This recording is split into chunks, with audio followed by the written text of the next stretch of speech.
ওই বেনামাজির কবরের আযাব থেকে কেউ বাঁচাতে পারবে না।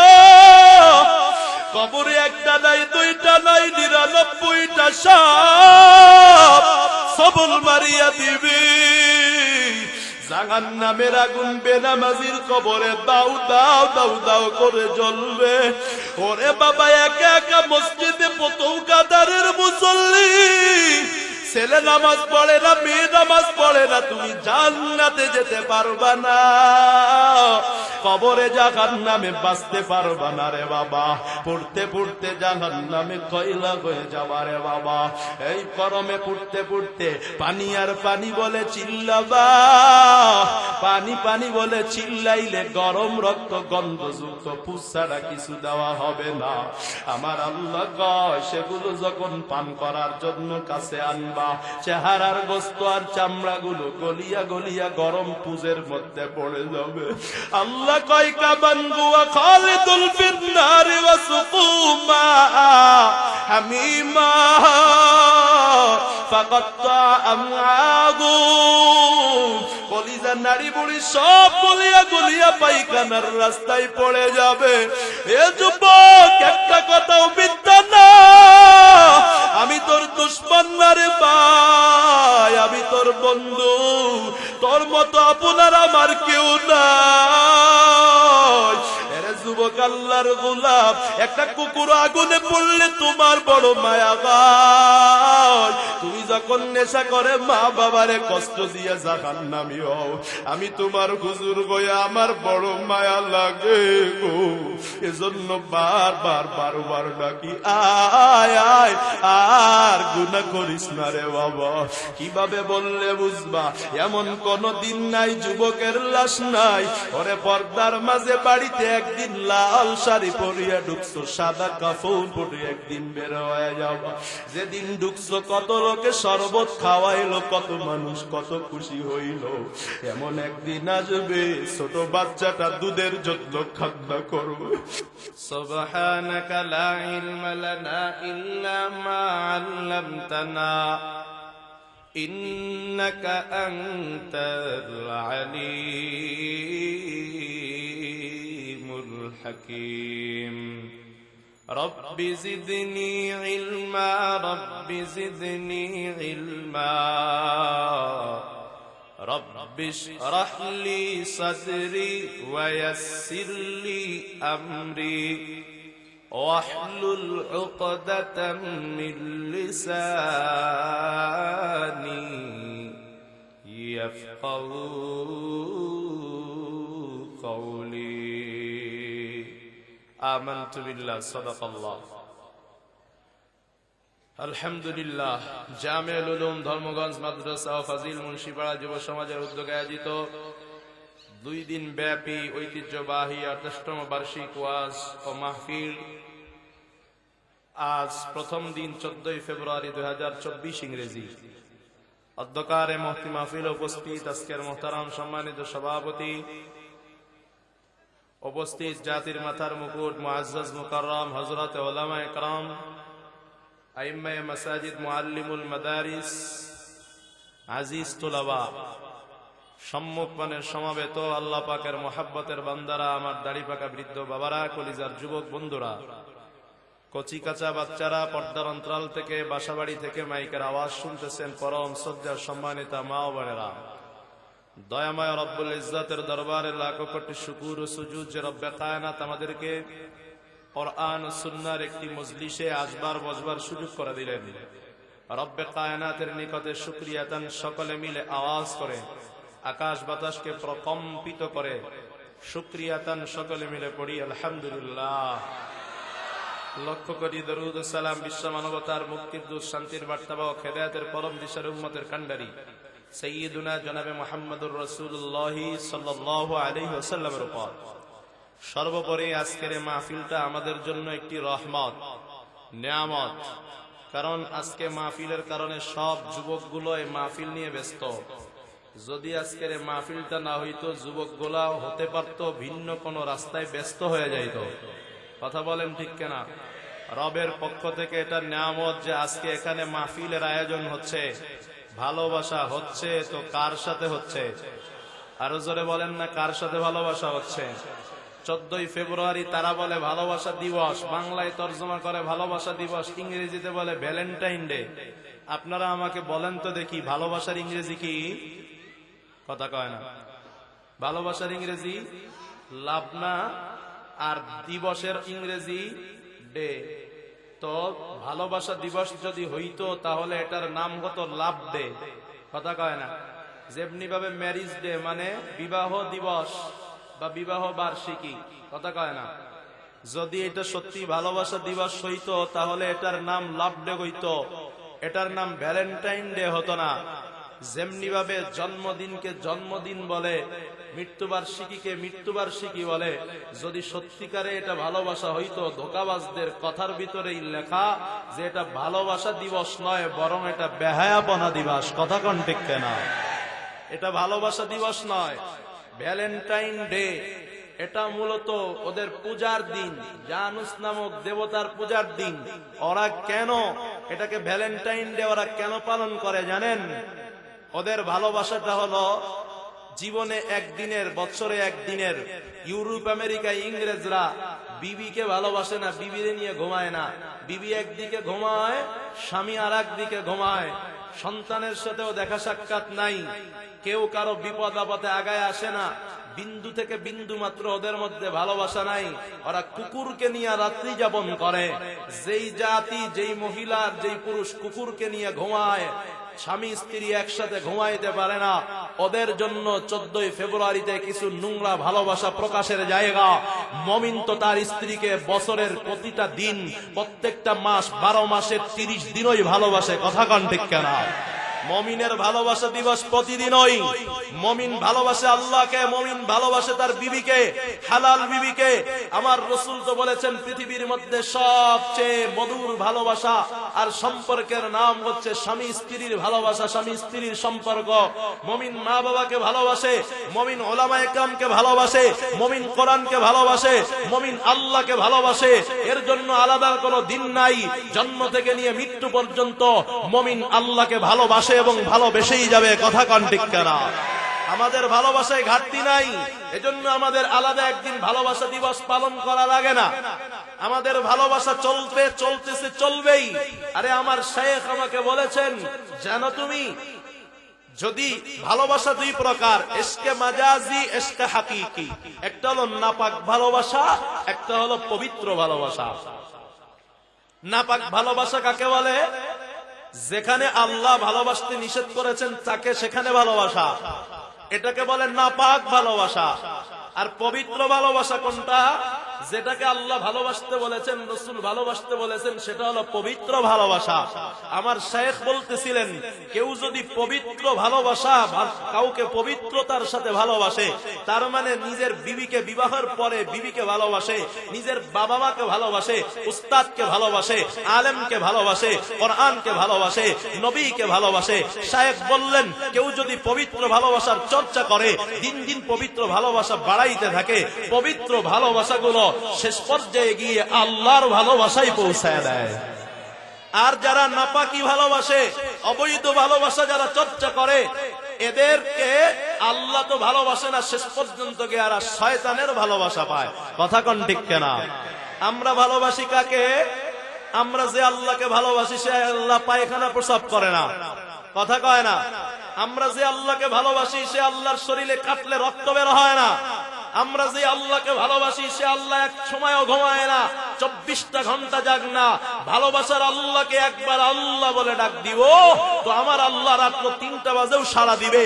আর তোমরা যাদেরকে ভালোবাসো নোংরা ভালোবাসা, রাত্রে 3টা বাজে ফোন দিবা, তোমার ভালোবাসার মানুষটা ঘুমাবে, তোমার রিসিভ করবে না। কথা কোন ঠিক না? আরে আমরা তো যাকে ভালোবাসি সে তো রাতে 3টা নাই, 4টা নাই, 5টা নাই, সমুদ্রের মাঝে নাই। যেখানেই থাকি না কেন, বিশ্বের যে প্রান্তে থাকি না কেন, যত অন্ধকারেই থাকি না কেন, মনে মনে একটা ডাক দিতে দেরি হয়।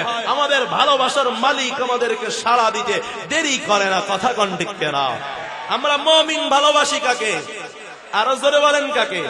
ওয়াল্লাযীনা আমানু আশাদ্দু হুব্বান লিল্লাহ।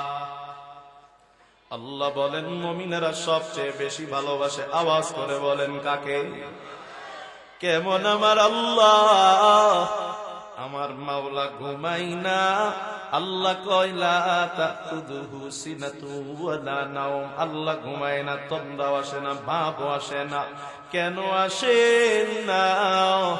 রাতে 3টা বাজে ডাকাত আসছে বাড়িতে, বান্দা কাউকে ডাকার কোনো সুযোগ নাই, ডাকাতে মুখটা বন্ধ করেছে, অন্তরটা বন্ধ করতে পারে না।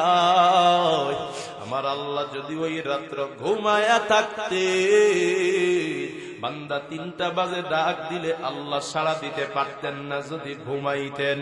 সমুদ্রের মাঝখানে বান্দা কোথাও যায়, হঠাৎ করে তুফান শুরু হয়ে গেল, কেউ নাই, বাঁচানোর মতো বান্দার আর কেউ নাই।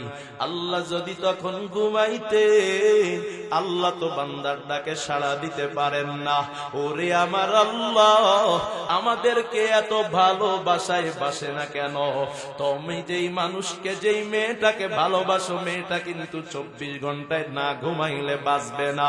ফোনটা বন্ধ করে বলে ও ভালোবাসার মানুষ একটু ঘুমাবো, ফোনটা সাইলেন্ট করে ঘুমায়া যাও। আর আমরা এমন একজন সত্তাকে ভালোবাসি যিনি আমাদের ভালোবাসায় 24 ঘন্টায় চক্ষু দিয়া নিদ্রাও যায় না, ঠিক কিনা? আল্লাহ আল্লাহ তুম মেরা মাবুদ হ্যায়, আল্লাহ আল্লাহ তুম মেরা মাশুক হ্যায়। আল্লাহ কয় আমি আল্লাহ বড় পবিত্র, আমি আল্লাহ বড় বেনিয়াজ, আমি আল্লাহর কারা ভালোবাসে জমিনে। আল্লাহ কয় ওয়াল্লাযীনা আমানু আশাদ্দু হুব্বান লিল্লাহ। আল্লাহ কয় দুনিয়াতে যারা মুমিন এরা অত্যন্ত বেশি আল্লাহকে ভালোবাসে। রাসূল এবার ব্যাখ্যা করে হাদিসে কয় মান আহাব্বা লিল্লাহ, যে আল্লাহর জন্য কাউকে ভালোবাসে, ওয়া আবগাযা লিল্লাহ, আল্লাহর জন্য কারো সাথে শত্রুতা করে, ওয়া আতা লিল্লাহ, আল্লাহর জন্য কাউকে কিছু দেয়, দান সদকা করে। এই যে মাহফিল, কত টাকা খরচ, আপনাদের কাছে কাছে কেউ গিয়েছে, কেউ এসে দিয়ে গিয়েছেন, বলেন তো দেখি এই যে দিয়েছেন এটা কার জন্য দিয়েছেন? আরো জোরে বলেন কার জন্য? আবার যখন গানের প্যান্ডেল থেকে আপনার কাছে যায়, মুখটা ফিরায় বলেন এখানে দেওয়া যাবে না, বলেন তো দেখি সেটাও কার জন্য দেন না? রাসূল বলেন যে আল্লাহর জন্য কাউকে দেয়, আল্লাহর জন্য কাউকে দেয় না, নিষেধ করে, আর আল্লাহর জন্য ভালোবাসে, আল্লাহর জন্য কাউকে শত্রু ভাবে। যে আলেমের শত্রু আমি তার শত্রু, যে কোরআন সহ্য করতে পারে না আমি তার শত্রু, যে নবীকে মানবে না আমি তার শত্রু। এরকম করে আল্লাহর জন্য যারা কাউকে মহাব্বত করে আর কাউকে দুশমনি করে, কাউকে কিছু দেয় কাউকে কিছু দেয় না, রাসূল বলেন ফাকাদ ইসতাকমালাল ঈমান, তার ঈমানটা পরিপূর্ণ হয়ে গেল। আর আস্তে কোন সুবহানাল্লাহ। পরিপূর্ণ ঈমানদারের ঠিকানা কি জান্নাত না জাহান্নাম? আর জোরে বলেন। তাহলে আমাদের জীবনে যা কিছু কাউকে দিব তো কার জন্য দিব? ভালো যদি বাসতে হয় কাকে বাসবো? এই আল্লাহর ভালোবাসা, আল্লাহ আমাদের এমন বন্ধু, আল্লাহ আমাদেরকে কোন দিকে নেয়, আর ওই সমস্ত নষ্ট খারাপ ভালোবাসা, ইংরেজদের ভালোবাসা, শয়তানদের ভালোবাসা, তাগুতদের ভালোবাসা, ওরা আমাদেরকে বন্ধু সাইজা কোন দিকে নিতে চায়, আর আল্লাহ আমাদের এমন বন্ধু, আল্লাহ কোন দিকে নিতে চায় একটু বলবো? আল্লাহ বলেন আল্লাহু ওয়ালিয়্যুল্লাযীনা আমানু ইউখরিজুহুম মিনাজ যুলুমাতি ইলান নূর। আল্লাহ এমন একজন বন্ধু, আল্লাহ তার বন্ধুদেরকে অর্থাৎ মুমিনদেরকে ডাকে কোন দিকে? কয় অন্ধকার থেকে আলোর দিকে আল্লাহ ডাকে। অন্ধকার মানে কি? ওই জাহান্নাম। আর আলো কি রে বাবা? আলো হলো আল্লাহর জান্নাত। আল্লাহ মানুষদেরকে, মুমিনদেরকে, আল্লাহরে যারা ভালোবাসে আল্লাহ তাদেরকে জান্নাতের পথ দেখায়। আল্লাহ তাদেরকে নূরের পথ দেখায়, হেদায়েতের পথ দেখায়। আল্লাহ কয় পক্ষান্তরে যারা ইশকে মাজাজি, যারা অবৈধ ভালোবাসা নিয়ে পড়ে আছে, যাদেরকে আল্লাহ ভালোবাসতে বলেন নাই তাদেরকে ভালোবাসতেছে। আল্লাহ কয় ওয়াল্লাযীনা কাফারু আউলিয়াউহুমুত তাগুত ইউখরিজুনাহুম মিনান নূরি ইলাজ যুলুমাত।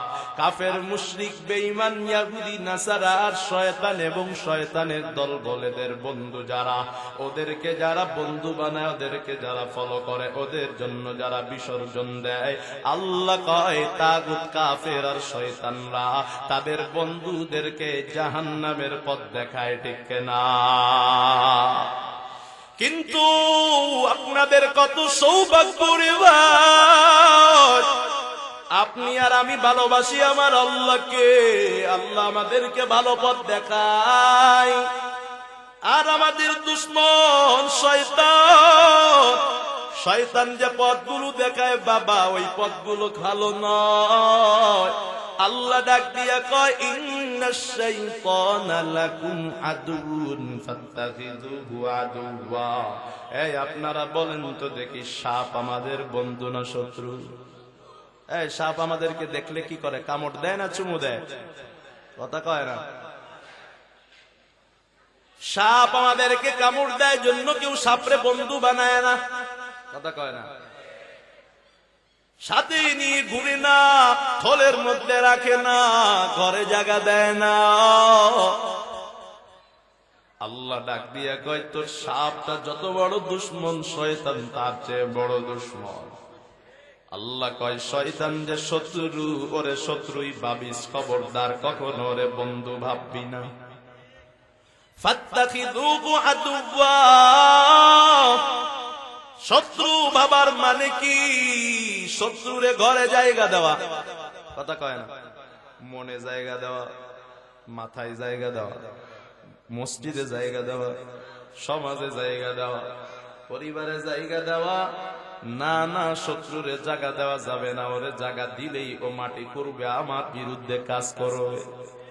নবীর উম্মতের দল, ওই শয়তান আমাদেরকে ধোঁকা দিয়া দিয়া দিয়া দিয়া দিয়া দিয়া কিছু এমন কাজ করায়, আমরা ওরে শত্রু ভাবি না, ওর কাজগুলো আমরা দূরে সরাই না, বন্ধু মনে করে ওর কাজগুলোকে আমরা অ্যাকসেপ্ট করে নিই, ওর ওয়াদাগুলোরে আমরা মেনে নিই, ওই যে কথা বলে কথাগুলোকে আমরা মানিয়ে নিই।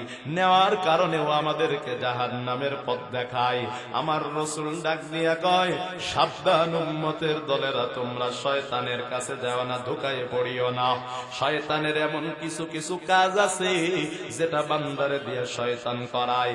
ওই কাজগুলো যদি কোনো যুবক, বৃদ্ধ, মহিলা করে নেয়, মায়ার নবী কয় তার উপরে জান্নাত হারাম হয়ে যায়। এমন তিনটা কাজের কথা আজকে আপনাদের সামনে আমি শোনাবো।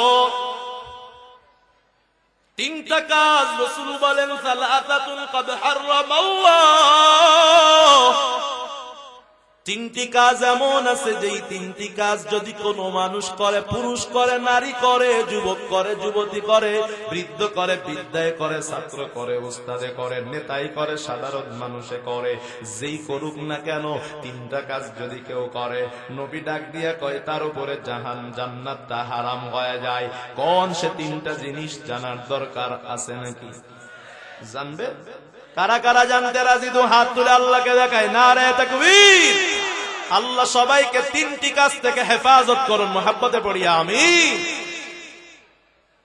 আমার নবী ডাক দিয়া কয় এক নাম্বার মুদমিনুল খামরি, নাম্বার 1 নবী কয় তিনটি কাজ করলে জান্নাত হারাম।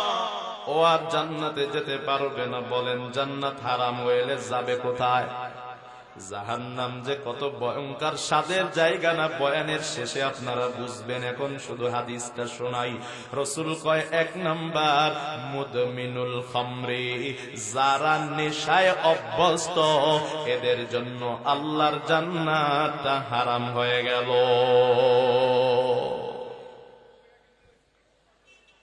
নাম্বার 2 মায়ার নবী ডাক দিয়া কয় ওয়াল যারা মাতা পিতার অবাধ্য সন্তান, মা বাবার সাথে যাদের ব্যবহারটা ভালো না, যাদের উপরে যেই সন্তানের উপরে মা বাবা খুশি না, আমার আপনার মায়ার নবী ডাক দিয়ে হাদিসে কয় মা বাবার অবাধ্য সন্তানের উপরে আল্লাহর জান্নাতটা হারাম। নাউজুবিল্লাহ কইেন না, আরো জোরে কন না নাউজুবিল্লাহ। আরে মিয়া, যদি কেউ বলে হঠাৎ করে ঘরে আগুন লেগে তুমি মারা গেছো, তুমি কথা বলছ না আল্লাহ বাঁচাক আল্লাহ বাঁচাক, আল্লাহ মাফ করুক আল্লাহ মাফ করুক। যদি কারোর সামনে বলা হয় যে অমুকরে সাপে ধরছে, ঠাস করে কামড়ে গেছে, আল্লাহ বাঁচাক আল্লাহ বাঁচাক, মাফ চাই ভাই, এটা যেন আমার উপরে না হয়। মিয়া, দুনিয়ার একটা বিপদের কথা শুনলে সঙ্গে সঙ্গে লাফালাফি শুরু করেন আল্লাহ যেন বাঁচায়, ওই কাজে যেন আল্লাহ আমার না নেয়। আর জাহান্নামে যাওয়ার কথা শুনতেছেন, একটু বলতে মনে চায় না যে আল্লাহ বাঁচায় দাও? বলেন না মুহাব্বতে নাউজুবিল্লাহ। শিখাইতেই পারলাম না নাউজুবিল্লাহ কোথায় বলতে হয়। আরে নাউজুবিল্লাহর শাব্দিক অর্থ হলো আল্লাহ তোমার দরবারে পানা চাই, মুক্তি চাই। আল্লাহ, এই যে কথাটা শুনলাম মা বাবার অবাধ্য হইলে জান্নাত হারাম, এই অবাধ্যতা থেকে আমি মুক্তি চাই। এজন্যই হুজুর কথাটা শুরু করলেই চিল্লায় নাউজুবিল্লাহ বলতে হয়। যদি কেউ চিল্লায় নাউজুবিল্লাহ এই সময় বলে, তো আল্লাহ আসমান থেকে বলতে থাকে, যা তুই যেহেতু পানা চেয়েছিস, তোর দ্বারা আমি মা বাবার অবাধ্যতা করাবো না। আজ করে কন্যা নাউজুবিল্লাহ। বসে থাকেন কেন? মুখটা চালাতে হয়। বলা যাবে নাউজুবিল্লাহ? এই পেস লাগাবেন না, কোথায় নাউজুবিল্লাহ বলতে হয় বুঝছেন তো? যেটা থেকে আপনি বাঁচতে চান, সেটা আপনি কামনা করেন না, ওটাতেই নাউজুবিল্লাহ বলতে হয়। আল্লাহ তৌফিক দান করেন, মহাব্বতে পড়ি আমিন। 2 নম্বরে মায়ার নবী কয় মা বাবার অবাধ্যতা, মা বাবার অবাধ্য হলে জান্নাত হারাম। বিস্তারিত পরে আসতেছে। 3 নম্বরে মায়ার নবী ডাক দিয়া কয় ওয়াদায়ুসুল্লাযী ইউকিরু ফি আকলিল খুবুসা। এমন কিছু মহিলা আছে যারা পুরুষদেরকে গুনার দিকে ডাকে। আপনারা মনে করতেছেন শুধুমাত্র যারা জিনার জন্য ডাকে এরা শুধু জিনাই, কিন্তু গুনাহ না। পরনারীর চেহারাটাও দেখা গুনাহ। যেই মহিলা চেহারাটা পর পুরুষকে দেখায়, চুল দেখায়, হাঁটা দেখায়, চলা দেখায়, কণ্ঠের ভয়েসটা শোনাইয়া যুবকরে পাগল করতে চায়, যেভাবেই হোক না কেন, যেই মহিলা তার সমাজের জাতির লোকদেরকে, এলাকার মানুষদেরকে গুনাহের দিকে ডাকে, আমার নবী ডাক দিয়ে কয় এমন মহিলার জন্য আমার মাওলা পাকের জান্নাতটা হারাম হয়ে যায়।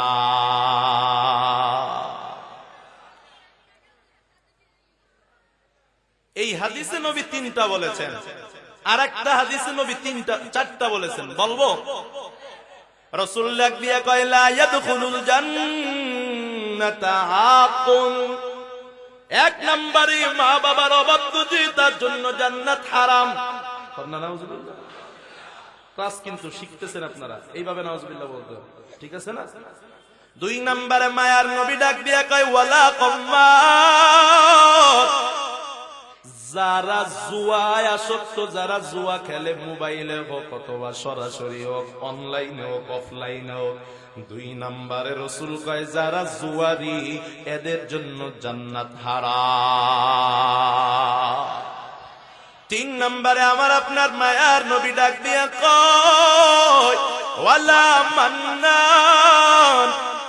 যেই মানুষটা দান করিয়া পরে আবার খোটা দেয়, আরে তোরে না এটা দিয়েছিলাম, তুই বুঝি আমার সাথে এমন করলি, যেটা ফিরআউনের অভ্যাস। ফেরাউন মুসা পয়গম্বরকে ঘরেই লালন পালন করেছে। মুসা পয়গম্বর যখন বলে তোমারে খোদা মানি না, ফেরাউন এবার কয় ওয়া ফাআলতা ফাআলাতাকাল্লাতী ফাআলতা ওয়া আনতা মিনাল কাফিরিন ক্বালা ফাআলতুহা ইযাম ওয়া আনা মিনাজ জালিন। ওরে মুসা, তোর যা করার তুই তো তাই করেছো, তোর কি মনে নাই তুই আমার বাড়িতে লালিত পালিত হয়েছো? নবীর উম্মতের দল কাউকে অনুগ্রহ করার পর, দান করার পর, উপকার করার পর খোটা দেওয়া ফেরাউনের স্বভাব। আর আমার নবী ডাক দিয়া কয় যারা কাউকে কিছু দেওয়ার পর খোটা দেয়, এদের জন্য মাওলার জান্নাতটা হারাম হয়ে যায়। 4 নম্বরে মায়ার নবী ডাক দিয়া কয় ওয়াদায়ুসুল্লাযী ইউকিরু ফি আকলিহিল খুবুস। 4 নম্বরে মায়ার নবী এই হাদিসে ডাক দিয়া কয় ওয়ালা মুদমিনু খামরিন, যেই বান্দার নেশা করার অভ্যাস আছে, হয় নেশা সেটা হোক গাঁজা অথবা ফেন্সিডিল অথবা ইয়াবা অথবা আরো কি কি আছে, এত নামও আমি জানি না, কোন একটা নেশার অভ্যাস আছে। মায়ার নবী ডাক দিয়ে কয় নেশার অভ্যাস যার আছে তার জন্য মাওলার জান্নাত হারাম হয়ে যায়।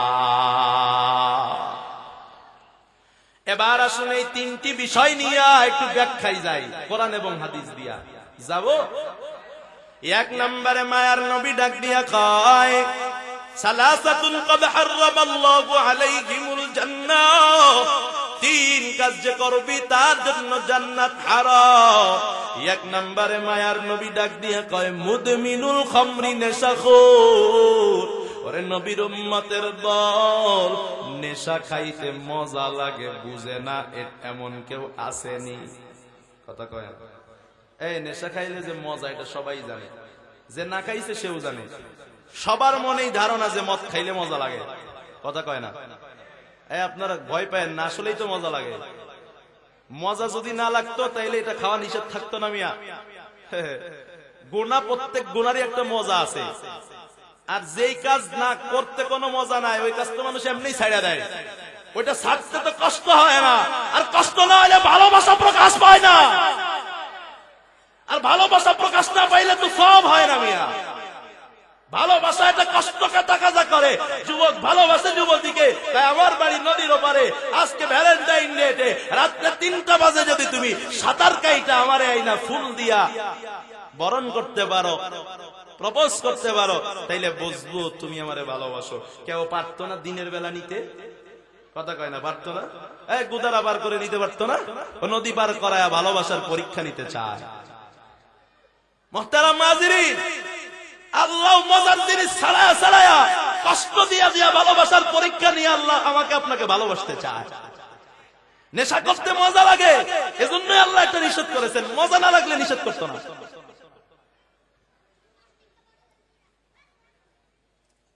তো নেশা করতে মজা লাগে সবাই জানে, কিন্তু নেশা করে না কার ভয়? একটা কথা ভালো করে মনে রাখবেন, প্রত্যেকটা কাজ মানুষ করে বা ছাড়ে 2 পুঁজির কারণে। কয় পুঁজি? হাত তুলে বলেন কয় পুঁজি?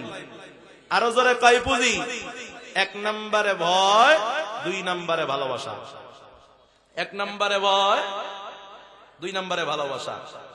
এই যে মনে করেন নদী পার হওয়ার একটা উদাহরণ দিলাম, ভালোবাসার কারণেই তো কষ্টটা করে। কথা কয় না? আবার যদি ভালোবাসার মানুষটা কয় 3 দিন না খায়া থাকতে হবে, কষ্টটাও ভালোবাসার কারণেই করে। তো যারা আল্লাহকে ভালোবাসে আল্লাহর জন্য না খায়াও থাকতে পারে। কথা কয় না? আল্লাহর জন্য নেশা থাকতে পারে। কথা কয় না? আল্লাহর জন্য মা বাবার সাথে ভালো ব্যবহার করতে পারে। কথা কয় না? আল্লাহর জন্য এরা কাউকে খোটা দেয় না, করতে পারে। কথা কন ঠিক কিনা? আবার ভয়ের কারণে পারে। যেমনি ভাবে নেশা তো করে, নেশা তো বেচে, কিন্তু ওপেনে এখানে কলা বেচে না?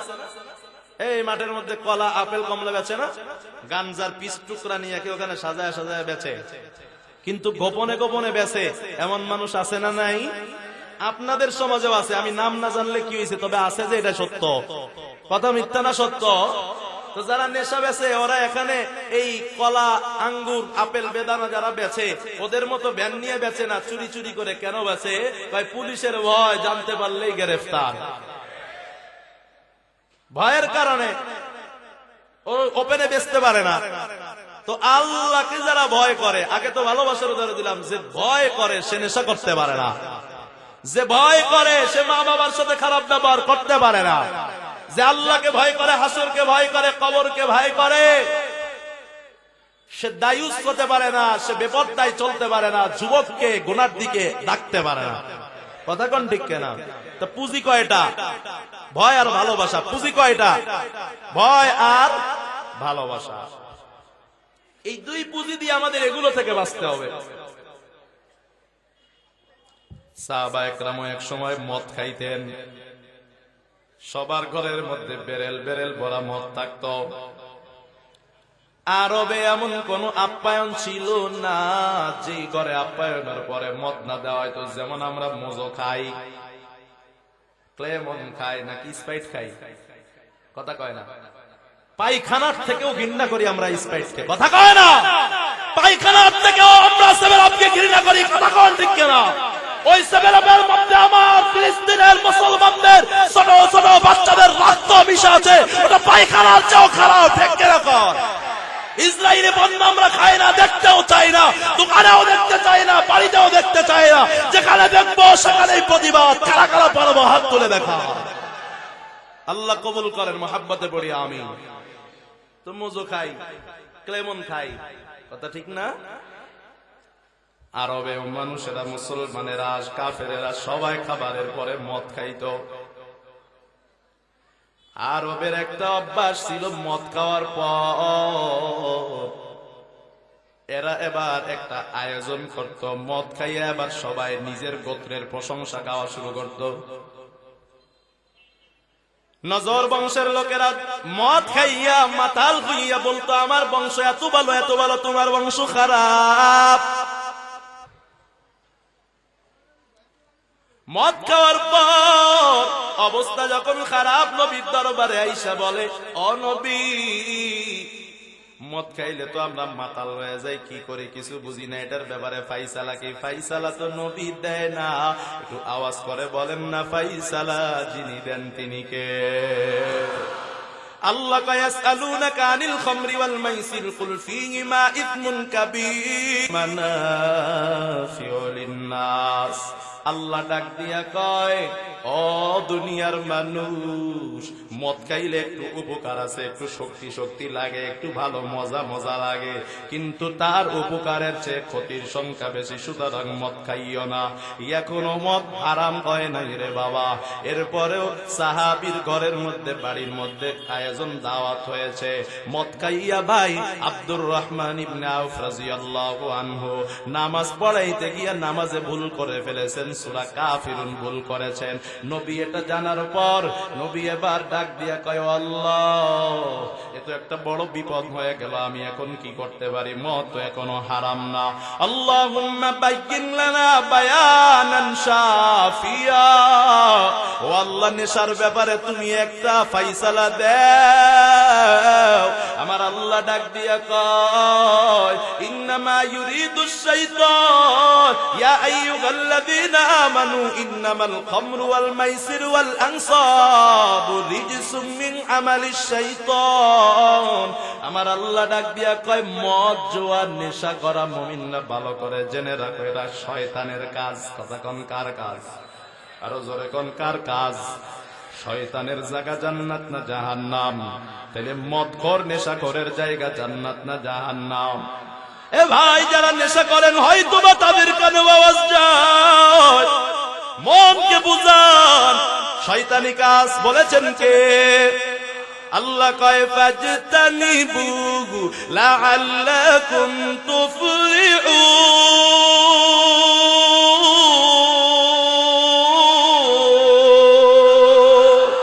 আল্লাহ কয়, যদি নেশা ছেড়ে দিতে পারো সফল হয়ে যাবি রে বান্দা।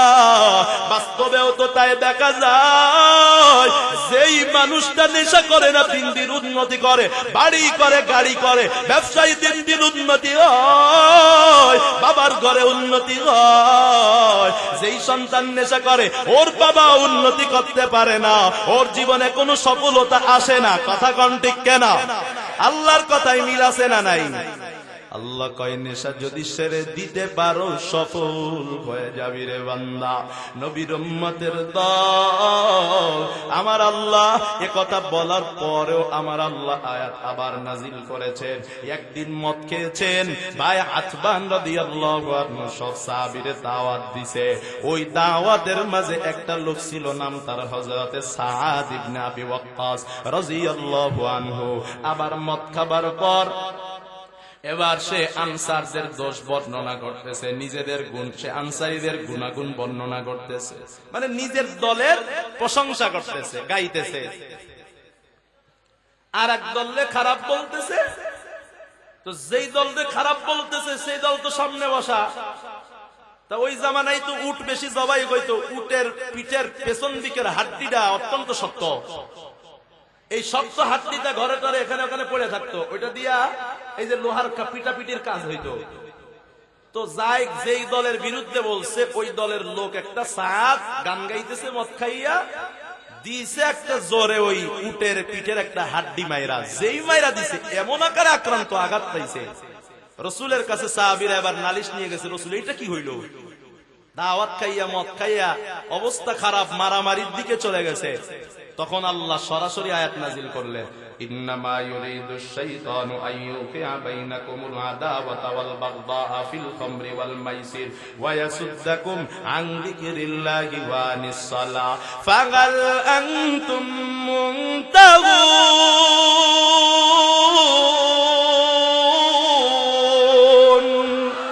আল্লাহ ডাক দিয়া কয়, শয়তান তোমাদেরকে মদ দ্বারা, জুয়ার দ্বারা, শয়তান তোমাদেরকে নেশা করানোর মাধ্যমে রে বাবা তোমাদের মাঝে পরস্পরের দ্বন্দ্ব বাঁধাইতে চায়। কথা কয় না?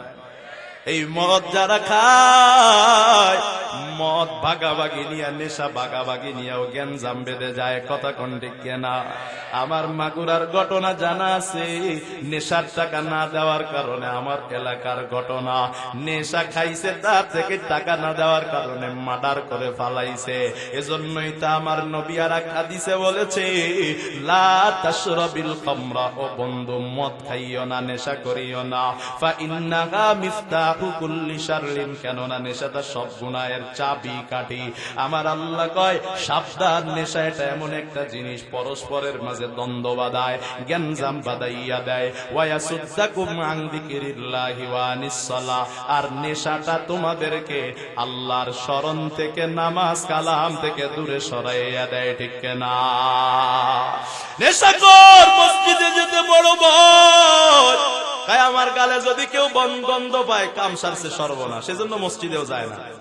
কথা কয় না? এজন্য মাহফিলেও বসে না, কয় বসলে পাশে যদি কেউ গন্ধটা পায়া যায় ধরা খায়া যাব। এজন্যই তো আমার আল্লাহ কয় নেশা করলে কি হয়, আল্লাহর পথ থেকে এরা দূরে সরে যায়। এ যুবক, নেশার মাধ্যমে তোমাদেরকে ধোঁকা দেওয়া হয়, নেশার মাধ্যমে তোমাদেরকে জাহান্নামী করা হয়। রাসূল বলেছেন নেশাখোরেরা জান্নাত থেকে দূরে থাকবে। নবীর উম্মতের দল তোমাদেরকে অনেক মঞ্চ থেকে, অনেক নেতারাই তোমাদেরকে নেশা থেকে দূরে থাকতে আহ্বান করে। কথা কয় না? করে না? ইমাম সাহেবদের কাছে চিঠি পাঠায়, হুজুর মাদক নির্মূলে কথা বলবেন। কথা কয় না? এরকম চিঠি কত পাইলাম রে ভাই, কিন্তু বড় দুঃখের বিষয়, যেই নেতাই ইমামকে মাদক নির্মূলের আদেশ দেয়, মাদকের বিরুদ্ধে বয়ানের কথা কয়, মাহফিলের স্টেজে আইসাই মানুষকে নেশা থেকে বিরত থাকতে কয়, ওই নেতারাই আবার রাতের আধারে মদের বারগুলো ওদের অনুমতি দিয়া ওদের লাইসেন্স গুলো করে দেয়। ঠিক না? ওদের মতো বাটপার আর কেউ নাই। ঠিক না? স্টেজে আইসা হুজুরকে বলে মদের বিরুদ্ধে কথা কন, রাতের আধারে হাজি আদান প্রদান করে মদের লাইসেন্স দেয়। নাইট ক্লাব গুলো তোদের অনুমতি ছাড়া চলে না। ঠিক না? করে কন তোদের আমরা কামলা, তোদের ঘরের লোকেরা, তোদের আত্মীয় স্বজন রাইতে মদের আব্বার গুলো বসায়, এরাই তো মদ বিক্রি করে। না, এদেশে কেউ মদ আনতে পারতো না, বিক্রি করতে পারতো না। নেতা ভালো হয়ে যা, মদ ছাড়, মদের লাইসেন্স বন্ধ কর। ঠিক কেন? করে কর। মুসলমানের দেশটা ধ্বংস করতেছে এরা বাটপারের দলেরা। আবার হুজুরদেরকে এসে নসিহত করে। আমাদের এই অঞ্চলটায়, নারায়ণগঞ্জের এই অঞ্চলটা অনেক ভালো, নেতারা স্টেজে এসে বক্তব্য দেয় না, এটা আল্লাহর রহমত। আলহামদুলিল্লাহ কন। এই এলাকার নেতাদেরকে আল্লাহ দিনের খাদেম বানান, এদের জন্য দোয়া করে। আলহামদুলিল্লাহ কন। বহুত এলাকায় আছে নেতারা এসে স্টেজে হুজুরকে ওয়াজের পদ্ধতি শিখায়। ও জীবনে কোনোদিন মাদ্রাসায় বারান্দায় যায় নাই, 30 বছর মাদ্রাসায় পড়ে নাকি ওর কাছ থেকে বয়ানের পদ্ধতি আমার শিখতে হবে। গামজা ঘর কোথাকা। আবার ও আমারে কয় কি, যে হুজুর বয়ান হবে কোরআন হাদিস থেকে, কোন রাজনীতিক আলোচনা করবেন না, এটা রাজনীতির মঞ্চ না। এই কথাটা বইলাই বাটপারটাই বলে কি আমার প্রধানমন্ত্রী অমুক করেছেন তমুক করেছেন ভোটটা দিয়ে। কথা কয় না? কত বড় বাটপার! আমারে কইলো রাজনীতির ওয়াজ করবেন না, এই কথাটা বইলাই ও রাজনীতির কথা শুরু করে দেয়। দেখেন নাই আপনারা এগুলা মোবাইলে ভাইয়া? আল্লাহ হেদায়েত দান করেন, মহাব্বতে কোন আমি ভাইরা আমার। এই মদের বারগুলো, নাইট ক্লাবগুলো আমার সমাজকে ধ্বংস করেছে। কথা কন ঠিক কিনা? আর রাজনীতির নেতারা এদের লাইসেন্স দিয়ে দিয়ে সমাজ ধ্বংস করতেছে। হুজুররা যদি ক্ষমতায় থাকতো একটা মদের বারের লাইসেন্স পাইতো না। কথা কন ঠিক কিনা? মুহতারাম নাযিরিন, লূত, কওমে লূতকে আল্লাহ ধ্বংস করেছিলেন, আযাব দিয়েছিলেন। 3 কারণে আল্লাহ ওদেরকে ধ্বংস করেছেন। 3টি কারণে দুনিয়ায় আল্লাহ ওদেরকে আযাব দিছে। কেমন আযাব বলবো? আল্লাহ কয় ফাজালনা আলিয়াহা সাফিলাহা ওয়া আমতারনা আলাইহিম হিজারাতাম মিন সিজিল। হঠাৎ সকালবেলা জিবরিল আমিন পুরা জমিনটারে, জর্ডান এলাকাটারে উঁচু করে উপরে উঠাইছে আসমানে। আসমানে ওঠানোর পর পুরা জমিনটারে আবার জমিনে দাস করে ফালাইয়া দিছে। বলেন জমিনটারে যদি ফেরেশতায় পুরা জমিনটারে যদি উঁচু করে আসমানে উঠায়, আসমান থেকে আবার উল্টায় ফালাইয়া দেয়, আপনি আর আমি বাইসা থাকবো মনে হয়? হ্যাঁ, নেতারা বাঁচবে? কেউ বাঁচবে না। আল্লাহ কয় শুধু আমি ওদেরকে উল্টায় শেষ করি না, ওদের উপরে আমি আল্লাহ আবার আগুনের বৃষ্টি বর্ষণ করেছি। নাউজুবিল্লাহ। এখনো জর্ডানের সেই এলাকায় মানুষ গেলে দেখতে পায় ওখানে শুধু পানি আছে, বিষাক্ত পানি। ওই পানি বড় বিষাক্ত রে ভাই, ওই পানিতে কেউ হাতও দেয় না রে বাবা। এজন্য আল্লাহ বলেছেন ঘুরো ঘুরো ঘুরো, ঘুরো ঘুরে আল্লাহর নিদর্শন গুলো দেখো। বান্দা ঘোরার জায়গা পাও না, জর্ডানের আল্লাহর শাস্তির ওই জায়গাটা দেখে আয়, তোর মধ্যে আল্লাহর ভয় ঢুকবে। কিন্তু তুমি 14ই ফেব্রুয়ারিতে এমন জায়গায় ঘুরতে যাও যেখানে গুনাহ ছাড়া আর কিছু হয় না, ঠিক না? ওই জাতিকে আল্লাহ ধ্বংস করার কারণ 3টা। 3 নাম্বার, 1 নম্বরে আল্লাহ কয় আইন্নাকুম লাতাতুনার রিজালা ওয়া তাকতাউনাস সাবিল। 1 নাম্বার তোমরা ট্রান্সজেন্ডার করো। যেই ট্রান্সজেন্ডার আমার সোনার বাংলাদেশে প্রতিষ্ঠার চেষ্টা চলতেছে। ট্রান্সজেন্ডার 2 প্রকার। একটা হলো ট্রান্সজেন্ডার বাস্তবে পুরুষাঙ্গ কাইটা নারী রঙ্গ লাগায়। নাউজুবিল্লাহ। তুই পুরুষাঙ্গ কাইটা নারী রঙ্গ লাগাইলি, পেটের মধ্যে বাচ্চা দেনি, কেমনে লাগাইবি বাটপার? সম্ভব? এইগুলো একটা ট্রান্সজেন্ডার। আর একটা ট্রান্সজেন্ডার হলো মনে মনে দেখতে পুরুষের মতো, কিন্তু সে মনে করে যে আমি নারী। এটা ইউরোপ আমেরিকার অন্যান্য ইংরেজ দেশগুলোতে চলে। কেন চলে? ভাই ওরা যখন কোন পুরুষ জিনা করে, আদালতে যখন দাঁড় হয়, জজ জিজ্ঞাসা করে তুমি দর্শন করছো কেন? ও বলে স্যার দেখতে যদিও পুরুষের মতো, আমি তো মনে মনে নিজেকে নারী মনে করি। স্যারও ফাইসালা দেয়, আদালতে বিচার হয়, তুমি তো ট্রান্সজেন্ডার, যেহেতু নিজের নারী মনে করো, তাহলে তুমি ওই নারীর সাথে 1 রাত কাটাইছো, কি হয়েছে? তুমি তো নারীর হুকুমেই, অতএব তুমি আরো 10 রাত থাকো গা, কোনো সমস্যা নেই। ওই মতবাদ সোনার বাংলাদেশে চালু করার জন্য, নারী পুরুষ একসাথে মিলামিশার জন্য, থাকার জন্য আমার সোনার বাংলাদেশে শরীফ শরীফার গল্পকে প্রমোট করে ওই আইন পাস করতে চায়। কথা কন ঠিক কেনা? আবার ওখানে লিখে দিয়েছে 2013 সালে নাকি বাংলাদেশ সরকার ট্রান্সজেন্ডারের অনুমতি স্বীকৃতি দিয়েছে। বাটপারের দল, ট্রান্সজেন্ডারের স্বীকৃতি 13 সালে দেওয়া হয় নাই। তোদের মতো আমলা কামলারা, নষ্টা ভ্রষ্টা গুলা 13 সালে শাহবাগের চত্বরে ট্রান্সজেন্ডারের আইন বাস্তবায়ন করার জন্য দাবিতে আন্দোলনে নেমেছিল। মুসলিম তাওহীদি জনতার আন্দোলনের ফলে পালাতে বাধ্য হয়েছিল, ঠিক কিনা? করে কর। আবার যদি শরীফ শরীফার গল্প বয়ে ঢুকাইতে চাও, সমকামিতাকে প্রমোট করতে চাও, মুসলমানের শরীরে 1 ফোঁটা রক্ত থাকলে তোমাদেরকে সীমানা থেকে দূরে সরিয়ে দেওয়া হবে। বাংলার জমিনে মুসলমানের শরীরে 1 ফোঁটা রক্ত থাকা সত্ত্বেও ট্রান্সজেন্ডার মতবাদ সোনার বাংলায় কায়েম হবে না, হবে না, হবে না, ঠিক কিনা? ভাইরা আমার, ওরা মাঝে মাঝে খোঁচা দেয়, খোঁচা দিয়া দেখে বাংলার মুসলমান জাগ না ঘুমানো। এজন্য আমাদের জাগ্রত থাকতে হবে। একবার ডারউইনের মতবাদ দিয়ে দেখছে, দেখি চালায় দিতে পারি নাকি। দেখছে ওলামা একরাম প্রতিবাদ করে, পাবলিক ওলামা একরামের সাথে আছে, কয় সাবধান, চেঞ্জ করো, কথা কয় না। আবারও খোঁচা দেয়, আবারও মতবাদ দেয় ট্রান্সজেন্ডার। যদি আন্দোলন করতে পারেন, যদি রুখে দাঁড়াতে পারেন, আওয়াজ করতে পারেন, তাকবীর দিতে পারেন, প্রতিবাদ করতে পারেন, ট্রান্সজেন্ডার বাংলা থেকে বিদায় নিবে, সে সময় দূরে নাই, কথা কন ঠিক না। মুসলমানের এই দেশে এত সস্তা না, ট্রান্সজেন্ডার চলবে। এক নাম্বার হলো ট্রান্সজেন্ডারের কাজ করত নারী রাইখা পুরুষের সাথে অপকর্মে লিপ্ত হইত, এই কওমে লূত। দুই নাম্বার ওয়াতাকতাউনা সাবিল, ডাকাতি করত। তিন নাম্বার ওয়াতাতুনা ফি নাদিকুমুল মুনকার, অশ্লীল কাজের আড্ডা বসাইতো, নাইট বার, নাইট ক্লাব দিত। আপনাদের নারায়ণগঞ্জে নাইট ক্লাব নাই? আছে? কত নাইট ক্লাব সারা বাংলাদেশে। কেউ কেউ বলবেন নারায়ণগঞ্জে, আমি কমু যে ধর্মগঞ্জে অভাব নাই।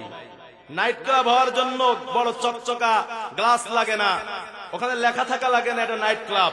কয়েকজন যুবক বসে যদি এক জায়গায় নেশাপান করে আর একটা মেয়ের সাথে গল্প করে অথবা একটা মেয়ে নিয়ে সময় কাটায়, আপনাদের নদীর মধ্যে এই যে ট্রলারে বসে বসে ড্যান্স করে, নাচ গান করে, আর নারী নিয়ে নাচে আর হেলে দলে, এই প্রত্যেকটা ট্রলার এক একটা নাইট ক্লাব। মিয়া, আপনার চোখে নাইট ক্লাব ধরা পড়ে না? যেখানে অশ্লীলতার চর্চা হয় সেটারই নাইট ক্লাব বলা হয়, কথা কন ঠিক না? হয়তোবা কোনটা রাতে হওয়ার কারণে নাইট ক্লাব, কোনটা দিনে হওয়ার কারণে ডে ক্লাব হবে, কথা কয় না। এ ধরনের ক্লাব আছে না নাই? নাম ক্লাব না, অন্য কিছু থাকলো, কিন্তু তার মধ্যে যেখানে অশ্লীলতার চর্চা হয়, আল্লাহর বোঝানো উদ্দেশ্য, যেখানে কয়েকজন মিলে অশ্লীলতা খারাপ কাজের চর্চা করে, এমন চর্চা সমাজে আছে না নাই? আরো জোরে বলে। গান বাজনার চর্চা নাই। ওরে আল্লাহ, কত বড় শয়তান, কত বড় সাহস। যেই নদীর মধ্যে মানুষ ডুবে মারা যায়, মানুষ নদীতে ট্রলারে উঠলে, লঞ্চে উঠলে আল্লাহর নামে দোয়া পড়ে, আর কম বক্ত গুলা সেই ট্রলারে নদীর মধ্যে নাইচা নাইচা গান গাজনা করে, কথা কন আছে না নাই? আল্লাহ এদের ব্যাপারে বলেছেন, ওয়ামিনান নাসি মান ইশতারি লাহওয়াল হাদিস, এরা খারাপ গান বাজনা করাই করে। লিউদিল্লা আন সাবিলিল্লাহি বিগাইরি ইলম, যাতে করে মানুষ আল্লাহ থেকে দূরে সরে যায়। গান বাজনার মূল মাকসাদ মানুষকে আল্লাহর ভালোবাসা থেকে খারাপ ভালোবাসা, অবৈধ ভালোবাসার দিকে আকৃষ্ট করা, কথা কয় না? প্রতিটা গানেই প্রেমিককে প্রেমিকার দিকে, প্রেমিকাকে প্রেমিকের দিকে উদ্বুদ্ধ করা হয়, অর্থাৎ আল্লাহর ভালোবাসাকে গোপন করতে চায় ওরা। এজন্য আমার আল্লাহ পবিত্র কোরআনে স্পষ্ট বলে দিয়েছেন যে গান বাজনা যারা করে এরা আল্লাহর পথ থেকে মানুষকে দূরে সরাইতে চায়। আল্লাহ বলেই দিয়েছেন, ইয়াদউনা মিন দুনিহি ইল্লা ইনাসা, ওরা শুধু নারীদেরকে ডাকে আর আহ্বান করে, আর নারীদেরকে নিয়ে অবৈধ চর্চা করে। আমার আল্লাহ ডাক দিয়ে বলেন, আস্তাফজিজ মান ইসতাতা বিনহুম বিসাউতিক ওয়া আজলিব আলাইহিম বিখাইলিক, এ শয়তান তুই যা, যারা তোর অশ্লীলতার চর্চা করে, যারা গান বাজনা করে, ওদেরকে তোরে দিয়ে দিলাম, তুই নিয়ে যা। ওয়া ওদের সম্পদ নিয়ে যা, ওদের গাড়ি বাড়ি আছে সব নিয়ে যা। ওয়াসারিকুম ফিল আমওয়ালি ওয়াল আওলাদ, তুই ওদের সম্পদের ভাগ নে, তুই ওদের সম্পদের অর্ধেক নিয়ে যা। যা, আল্লাহ বলেন, শয়তানরে বলতেছেন, আল্লাহ রাগ হইয়া বলতেছেন, শয়তান তুই ওদের সম্পদের, ওদের সন্তানের মধ্যেও ভাগ বসায় দে। ওদের সন্তানে ভাগ বসায় মানে যারা গান বাজনার চর্চা করে, নাইট ক্লাবে যায়, যারা অশ্লীলতার চর্চা করে, ওদের সন্তান বেশিরভাগই জারজ হয়, কথা কয় না? এজন্য আল্লাহ কয়, শয়তান তুই ওদের সন্তানেও ভাগ বসা। দেখেন আমার আল্লাহ কত কঠোর ভাবে বলেছেন যারা গান বাজনা করে। আর আমার আপনার সমাজের বিয়ের মধ্যে ডেকসেট বাজে, কথা কোন আছে না নাই? ওদেরকে আল্লাহ শয়তানের উপর সবাদ্য করেছেন। স্পষ্ট ভাষা, ক্লিয়ার ভাষায় বলে দিতে চাই, যেই বিয়ের মধ্যে গান বাজনা বাজে ওটা মুসলমানের বিয়ে না, ওটা ইহুদি মুনাফিকের বিয়ে। ওই স্বামী স্ত্রীর দাম্পত্য জীবনে কষ্টিন কালেও সুখ আসতে পারে না, ঠিক না? যেই বিয়ের মধ্যে গুনাহ হয় সেই বিয়ে সুখ আসবে না, হারাম কাজের দ্বারা সুখ আসে না। আল্লাহ আমাদেরকে বুঝার তৌফিক দান করেন। আমার রাসূল কয়, আল গিনা ইউমবিতুন নিফাকা ফিল কলবি, এই গান বাজনা এগুলা অন্তরে মুনাফিকি তৈরি করে। কামা ইউমবিতুল মাউজ যারা, যেমনি ভাবে বৃষ্টি পাইলে জমিন থেকে উদ্ভিদ জন্মায়, গানের আওয়াজ পাইলেই মানুষের দিলটাতে মুনাফিকদের তেমন উদ্ভিদ জন্মায় যায়। নাউজুবিল্লাহ কোন আওয়াজ করে। মুহতারাম নাজিরিন, এরকম অশ্লীলতার চর্চা, নাইট ক্লাব, মদের বার, এগুলো আমার আপনার সমাজে কথা কন আছে না নাই? এজন্য সচেতন মা বাবাকে হতে হবে। সন্তান কোথায় যায়, কোথা থেকে আসে, এগুলো খোঁজ খবর রাখার দরকার। আওয়াজ করে কন আছে না নাই? তাহলে এবার আমরা ব্যাখ্যা করলাম তিনটা, আমার রসুলের তিনটি কথা। শেষ নাম্বার কথাটার একটু ব্যাখ্যা করে নেই। রসুল কয় দায়ুসুল্লাযী ইউকিরু ফি আহলিহিল খুবুসা, যেই নারী নিজেকে যুবকদেরকে গুনার দিকে আকৃষ্ট করে, এমন নারী আছে না নাই? এই মিয়া, একটা মহিলা চেহারা খুইলা রাস্তাতে হাঁটে, ওর কি সাইনবোর্ডে লেখা লাগবে যে ও গুনার দিকে ডাকতেছে মানুষকে? চেহারা খুললেই বোঝা যাবে, লোকদেরকে আহ্বান করতেছে, তুই আমার চেহারা দেখ। কথা কোন ঠিক কিনা? তার মানে ও দায়ুস। রাসূল বলেন ওর জন্য জান্নাত হারাম হয়ে যাবে। যেই মহিলার চলন বলন তিরিং বিরিং, চুলগুলো খুলে এলোমেলো চলাফেরা করে, ওর সাইনবোর্ডে লেখা লাগবে না ও মানুষকে গুনাহের দিকে আকৃষ্ট করতেছে, ওর এমনিতে কাজেই বোঝা যায় যুবকদেরকে নিজের দিকে আকৃষ্ট করে গুনাহ করাইতে যাচ্ছে। কথা কোন ঠিক কিনা? এই নারীর ষড়যন্ত্র মিয়া বড় ষড়যন্ত্র। আবার যদি এই যুবকগুলোদেরকে এইভাবে ডাকতে থাকে, সৌন্দর্য দেখায়, যুবকরা যদি কোনো কথা বলে পরে দোষ হয়ে যায়। কথা কোন ঠিক কিনা মিয়া? তারপরে গিয়ে আবার মামলা দেয়। মুহতারাম নাজিরিন, সেজন্যই তো আমার আল্লাহ বলেছেন ইন্না কাইদাশ শাইতানি কানা যায়িফা। আল্লাহ কয় শয়তান যে ষড়যন্ত্র করে, যে আমাদেরকে গুনাহ-টুনা করাই না, আল্লাহ কয় শয়তানের ষড়যন্ত্র দুর্বল। কথা বলেন, শয়তানের ষড়যন্ত্র কি? আওয়াজ করে বলেন, কথাটাকে বলেছেন? আরো জোরে বলেন না, কে বলেছেন? আর মহিলারা যারা নিজে যুবকদেরকে, পুরুষদেরকে গুনার দিকে ডাকে, সুন্দর কথা বলে যাতে করে মহিলার দিকে একটু আকর্ষিত হয়, সুন্দর অঙ্গভঙ্গিমায় কথা বলে, আর পর্দা না করে বের হয়, মোবাইলের মধ্যে ছবি ছাড়ে, ফেসবুক ফ্রেন্ড পাঠায়, আস্তে আস্তে কথা কয়, যেই নারীগুলো যুবকদেরকে ধ্বংস করতে চায়, আল্লাহ কয় এই নারীদের ষড়যন্ত্র কেমন যেন, ইন্না কাইদাকুন্না আজিম। আল্লাহ কয় নিশ্চয় নারীরা, তোমাদের ষড়যন্ত্র বড়ই ভয়ঙ্কর। রবি বলে দিয়েছেন যুবক, নারীদের ষড়যন্ত্র ভয়ঙ্কর, শয়তানের ষড়যন্ত্র দুর্বল।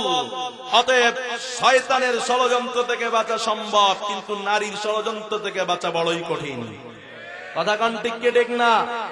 আজ ইয়াহুদী নাসারা নারীকে সস্তা বানিয়ে দিয়েছে। যেখানে যাবেন সেখানেই নারী সস্তা। বিলবোর্ডে তাকাইবেন নারীর ছবি, ফেসবুক খুলবেন নারীর ছবি, ইউটিউব খুলবেন নারীর ছবি, গুগল খুঁজবেন নারীর ছবি, স্কুলে যাবেন নারীকে বেপরদাই দেখতে পাইবেন, কলেজে যাবেন, ভার্সিটিতে যাবেন নারীকে দেখতে পাইবেন, অফিসে যাবেন, আদালতে যাবেন, দোকানে যাবেন, সুপার শপে যাবেন, সব জায়গায় নারীকে দেখতে পাইবেন।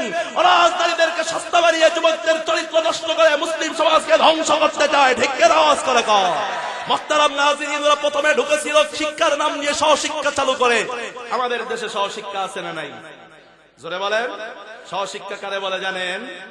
পুরুষ এবং নারী, ছেলে এবং মেয়ে এক ঘরের মধ্যে বসবে আর থাকবে, আর একসাথে লেখাপড়া করবে, একজন শিক্ষক অথবা একজন শিক্ষিকা পড়াবে।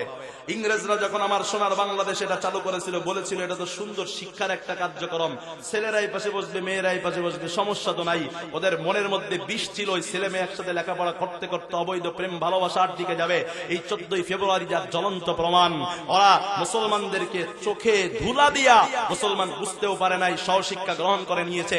ছেলে মেয়ে যেখানে একসাথে বলে সেখানে অবৈধ ঘটনা ঘটে। এটা কি বাস্তব না অবাস্তব? ইসলামে এ ধরনের সহশিক্ষা হারাম।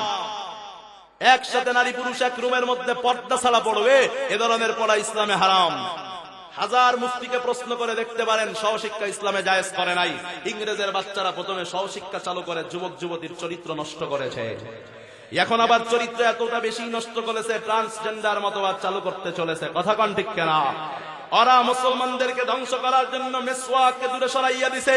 যেই মিসওয়াক করলে মুমিন কেমন সফল হয়, মিসওয়াক যে নিয়মিত করে তার মৃত্যুর সময় কালেমা নসিব হয়। যার মৃত্যুতে কালেমা নসিব হয় তারা কেউ জাহান্নামে নিতে পারবে না, নিশ্চিত সে জান্নাতে চলে যাবে। আর জোরে বলেন না সুবহানাল্লাহ।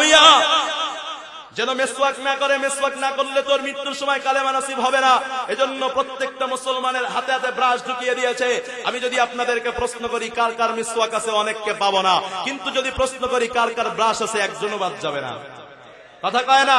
এটা ইয়াহুদীদের ষড়যন্ত্র মিয়া। মুসলমান তিন কারণে বেশি কবরে আযাব হয়। রাসূল একদিন কবরের পাশ দিয়ে যাচ্ছেন, রাসূল বলতেছেন জানো কবরে কেন আযাব হয়? সাহাবারা কয় আল্লাহ আপনি এবং আপনার রাসূল ওই জানে। মায়ার নবী ডাক দিয়া কয় প্রসাবের কারণে, প্রসাব থেকে বাঁচতো না, ঢিলাকুলুক ব্যবহার করতো না, প্রসাব শরীরে লেগে যেত, এজন্য এর কবরে আযাব হয়। নাউজুবিল্লাহ। কোন অধিকাংশ মুসলমানের কবরে আযাব হবে প্রসাব থেকে না বাঁচার কারণে।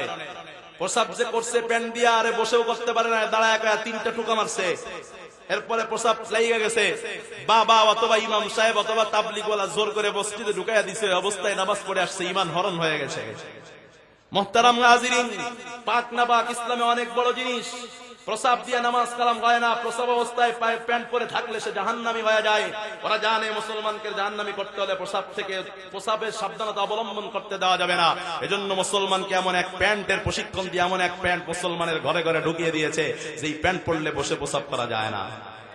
ঠিক বলতেছেন। আবার আপনার পরে নেই সেই পোশাক, আপনার ছেলেই কেন সেই পোশাক পরে দিন, লজ্জার মতো কথা কন। রাগ করতেছেন আপনারা, রাগ তো আমাদের করা উচিত মিয়া। এত চিল্লায় এত কথা বলি, তারপরেও কেন চেঞ্জ হন না মিয়া?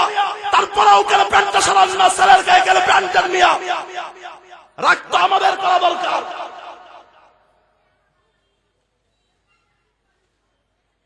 আল্লাহ প্যান্ট দিছে দিছে, আবার এমন কমোটের ব্যবস্থা করছে যেই কমোটে বসলে নিচেও পায়খানা প্রসাব লাগে। High commode.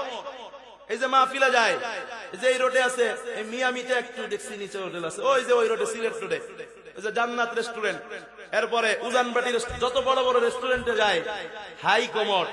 হাই কমোটে গেলে দেখি যে পানি লেগে রয়েছে, যেখানে বসবো রান দিয়া, আমি টিস্যু দিয়ে পরিষ্কার করতে করতে আমার পকেটের টিস্যু শেষ হয়ে যায়, বাথরুমের টিস্যু শেষ হয়ে যায়, কিন্তু আমার রুচিতে ধরে না যে ওখানে বসবো। কারণ আর একজন বসে গেছে, পানি লেগে আছে, প্রসাব লেগেছে, আমি বসলেই তো আমার রানে লেগে যাবে। পিচাস কোথাকার এরা, আবার সভ্যতার দাবিদার। আর একজনের প্রসাব পায়খানা নিজের রানের নিজের আগায় বৈশা বৈশা প্রসাব পায়খানা করে আর সভ্যতার দাবি করে। এরা সভ্য নামের অসভ্য কুলাঙ্গা, ঠিক কেন আওয়াজ করে? মুসলমানের বাসায় হাই কমোড থাকবে কেন? হ্যাঁ, রুগীর জন্য থাকতে পারে, কথা কন ঠিক কেনা? যে বসতে পারে না তার জন্য থাকতে পারে।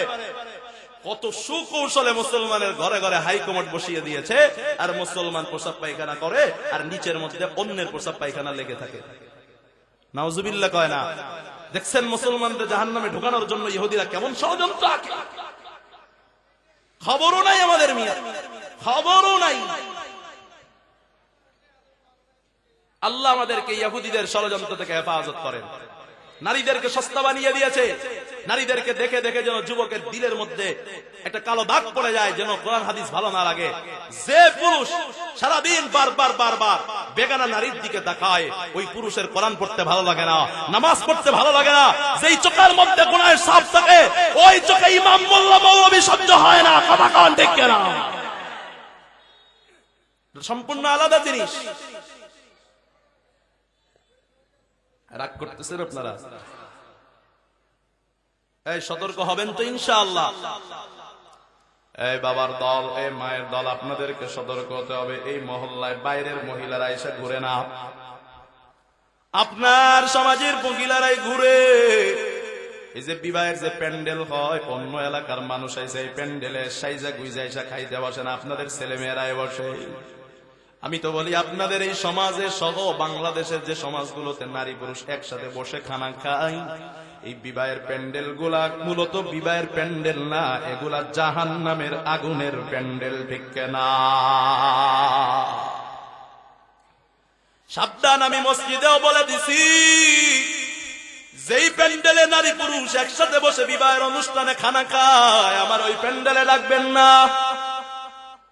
আমি যদি ওখানে গিয়ে কিছু বলি আপনার মেহমান কষ্ট পেতে পারে, তখন আবার খারাপ হয়ে যাইতে পারে।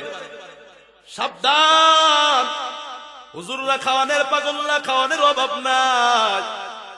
আপনি হুজুররে মোল্লারে তো সস্তা পাইবেন না, ছেলে মেয়ে একসাথে পয়সা খাওয়াইবেন, গুনাহের প্যান্ডেল, জাহান্নামের প্যান্ডেল। নারী পুরুষ একসাথে আসে, একে অপরকে দেখে, শুধু একটাই গুনাহ হয় না, জীবনের জন্য দিলে দাগ পড়ে যায়। কবে হেদায়েত হবারে মুসলমান? আজরাইল যেদিন ধাক্কা মারিয়া দৌড়ে ফেলবে, কত কাদা কাঁদবি, কত তওবা করবি, না না তরিকায় পাওয়া যাবে না।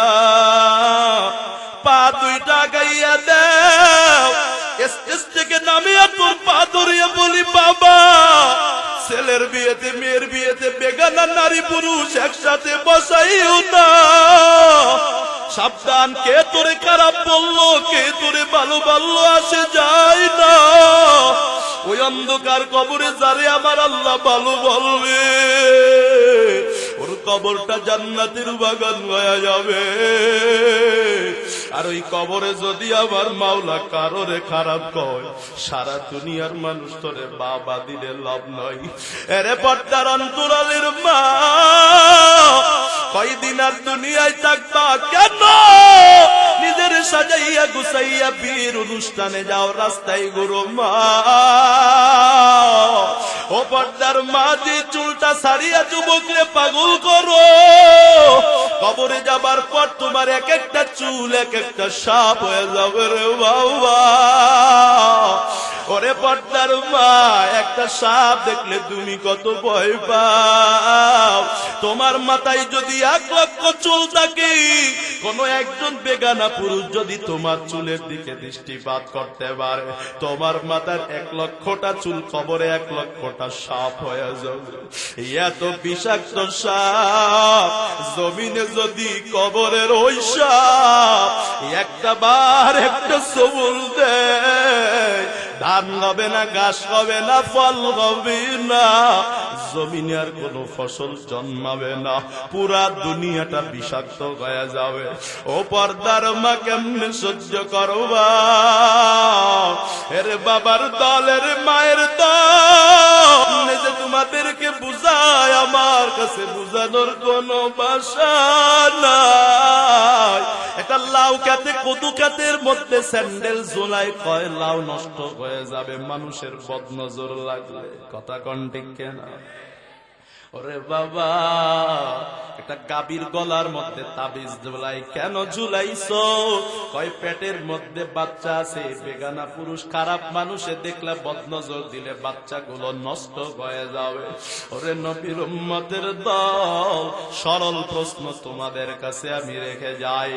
এ বাবার দল, মায়ের দল, শ্রদ্ধার সাথে আপনার কাছে প্রশ্ন করি, আপনি বাবা বড় সম্মানী বাবা, ও স্বামী আপনি বড় সম্মানী স্বামী, ও ভাই আপনি বড় সম্মানী ভাই, আপনার লাউ বাগানে স্যান্ডেল ঝুলান মানুষের কুদৃষ্টি থেকে বাঁচার জন্য। আপনার মেয়ে, আপনার বিবি, আপনার মা, আপনার বোন রাস্তা দিয়ে যে বেপরদায় ঘুরে বেড়ায়, ওই খারাপ মানুষের বদনজর থেকে কেন আপনি বাঁচান না? কি বুঝাইতে চান? লাউ যদি নষ্ট হয়, আপনার বিবি কেন নষ্ট হবে না? আপনার বোন, আপনার মা, আপনার মেয়ে কেন নষ্ট হবে না? আমার রাসূল কয়, আন্নাদরু সাহমুম মিন সিয়াবি ইবলিস মাসমুমা। আমার নবী ডাক দিয়া কয়, একটা বেগানা পুরুষের নজর এটা কত খারাপ জানো? মায়ার নবী বিষাক্ত তীরের সাথে তুলনা করেছে। এই পিস্তলের কথা বলেন নাই, বুলেটের কথা বলেন নাই, কারণ বুলেটের মাথায় কিন্তু বিষ মিশানো থাকে না, তীরের মাথায় বিষ থাকে। যদি কাউকে মারে জায়গাটা পর্যন্ত পচিয়া যায়, বিষের কারণে পুরা শরীর বিষাক্ত হয়ে যায়। আমার রাসূল কয়, একটা পুরুষের দৃষ্টি বেগানা নারীর দিকে যখন দেয়, এটা বিষাক্ত তীরের চেয়ে ভয়ঙ্কর। তোমার বোন, তোমার মা, তোমার বিবি, তোমার স্ত্রী, তোমার মেয়ে, এদের দিকে যদি কোনো বেগানা পুরুষে তাকায়, বিষাক্ত তীরের চেয়েও বড় এফেক্ট হয়, ঠিক না? हकीकत से तो दुनिया बेखबर है, दुनिया की नुमाइश पर नजर आए। नमी गोयम के आज दुनिया जुदा बाश बगर करे के बाशी बा खुदा बाश। ও বাবা, তোমার বিবেকের কাছে প্রশ্ন, লাউয়ের চেয়ে তোমার মেয়েটা কি বড় সস্তা? তাহলে কেন তোমার মেয়েটারে সাজায় রাস্তায় বের করো? ও স্বামী, তোমার বিবি কি ওই গাভীর থেকে বড় সস্তা হয়ে গেল নাকি? বলো, তাহলে কেন তোমার বিবিটারে সাজায়া গুছায়া রাস্তায় বিবাহে পাঠাও? ও ভাই, তোমার বোনের দাম কি এত সস্তা? লাউ ক্ষেতের লাউ হেফাজতের জন্য জুতা ঝুলাও, তোমার বোনের শরীরে জুতা ঝুলাইতে বলি না একটা বোরকা তো লাগাইবা, বোনকে বাঁচানোর জন্য একটা বোরকাও লাগাইলা না। তোমার মতো কপাল পোড়া ভাই আর কেউ হতে পারে না। আরে নবীর উম্মতের দল, বেপরদা নিশি নারীরা হলো দায়ুস। আমার মায়ার নবী ডাক দিয়ে কয়, এই দায়ুস মহিলারা জান্নাতের ঘ্রাণও পাবে না, জান্নাতের দ্বারে কাছেও যাবে না। ওরে নবীর উম্মতের দল, ও পর্দার অন্তরালের মা, তোমাদের সবচেয়ে ভালো গুণ কোনটা বলে দিই। ওরে আমার আপনার মায়ার নবী একদিন প্রশ্ন করে বলেন, এ নারী, তোমার এই সাহাবারা বলো, নারীদের সবচেয়ে ভালো গুণ কোনটা? সাহাবা একরাম কথা কয় না, কেউ পারে না। হঠাৎ হযরতে ওসমান গনি আগমন করলেন। নবী কয়, বলো নারীদের বড় গুণ কোনটা? ওসমান রাদিয়াল্লাহু আনহু পারে না। এবার আসলেন হযরতে আলী রাদিয়াল্লাহু আনহু। মায়ার নবী ডাক দিয়ে কয়, আলী বলো তো দেখি, একটা নারীর সবচেয়ে ভালো গুণ কোনটা? একটা বোনের ভালো গুণ কোনটা? একটা বিবির ভালো গুণ কোনটা? একটা মার ভালো গুণ কোনটা? একটা মেয়ের ভালো গুণ কোনটা? মায়ার নবী ডাক দিয়া প্রশ্ন করেন। সাহাবা একরাম পারে না। হযরতে আলী মা ফাতেমার কাছে দৌড়ায়, কারণ মা ফাতেমা সাইয়্যিদাতুন নিসাই আহলিল জান্নাহ, জান্নাতি রমণীরা থাকবে। জান্নাতে যত মহিলা যাবে, সব মহিলাদের রমণীদের সর্দার নিয়ে হবে মা ফাতেমা।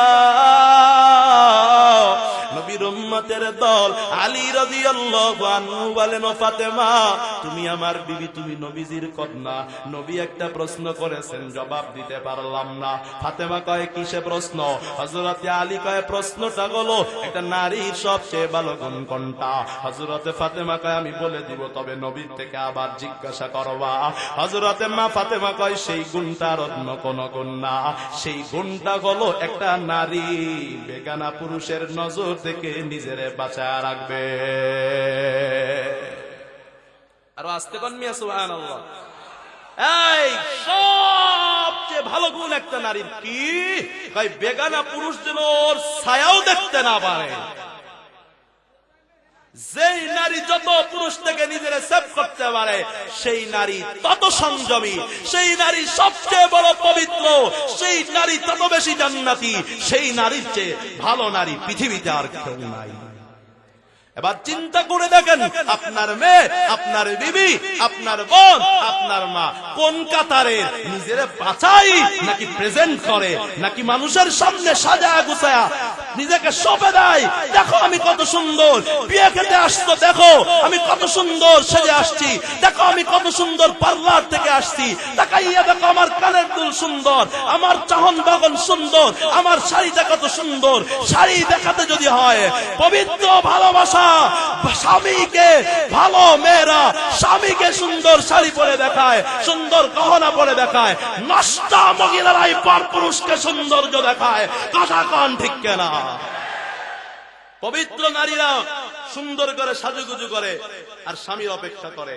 এজন্য আমার রাসূল বলেছেন, এই পুরুষের দলেরা বাইরে সফরে যাওয়া, হঠাৎ করে বাড়ি আসবা না, স্ত্রীরা আগে টেলিফোন করবা। ওই জামানায় টেলিফোন ছিল না, এজন্য নবী বলেছিলেন, তোমরা মসজিদে বসে থাকবা, একজনকে দিয়া খবর পাঠাইবা বাড়িতে যে আপনার স্বামী আসছে সফর থেকে, একটু সময় দিবা যেন তোমার স্ত্রী সেজে গুছে তোমার জন্য সুন্দর পরিপাটি হয়ে থাকতে পারে, যেন তুমি তোমার বিবিকে দেখলাই ভালোবাসা চমকে উঠে। আর স্ত্রীর ভালোবাসায় আল্লাহর ভালোবাসা পাওয়া যায়। আল্লাহু আকবার। আর আপনার আমার স্ত্রী স্বামী যখন ঘরে আসে, যত ইচ্ছা তত নোংরা হয়ে যায়, ইচ্ছা করে বেশি নোংরা হয়, যেন স্বামী দেখে যে আমি কাজ করতে করতে কাহিল। কথা কয় না? এই অবস্থা করে রাখে। আবার যখন বেগানা কোন পুরুষ সাথে যাচ্ছে, দেখা দেওয়া যায় নাই, ওরে বাবা রে বাবা, সাজ যত রকম আছে সব শেষ করে আলায়। কথা কন ঠিক কেনা? এরাই দায়ুস, এরাই দায়ুস, এরাই জাহান্নামী। এদের ব্যাপারে রাসূল বলেছেন, এরা জান্নাতের ঘ্রাণও পাবে না।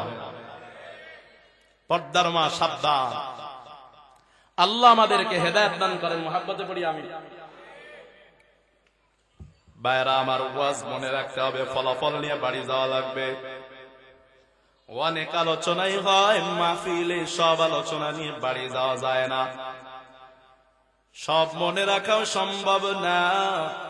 তবে 3 জিনিসের বয়ান আজকে শুরু করেছি, মনে রাখতে হবে। 1 নাম্বার, মুদমিনুল খমরি, নেশাখোররা জান্নাতে যাবে। 2 নাম্বার, ওয়ালা আকুমা, বাবার অবাধ্যরা জান্নাতে যাবে। 3 নাম্বার, আদ-দায়ুসুল্লাযী ইউকিরু ফি আবনিহিল খুবুসা, যেই নারী বেপরদায় চলে, অন্যকে গুনার দিকে আকৃষ্ট করে, ওই নারী জান্নাতে যাবে। বাবারা আমার, ও যুবক ভাইরা আমার, আজকে মা বাবার অবাধ্যতার শেষ নাই। ঘরে ঘরে মা বাবার অবাধ্য আচরণ করে, কথা কোন আছে না? না, মা বাবার অবাধ্য সন্তান, আমার মায়ার নবী ডাক দিয়া কয়, মান আদরাকা আবাওয়াইহি ইহদাহুমা আও কিলাহুমা ফালা ইয়াদখুলুল জান্নাহ।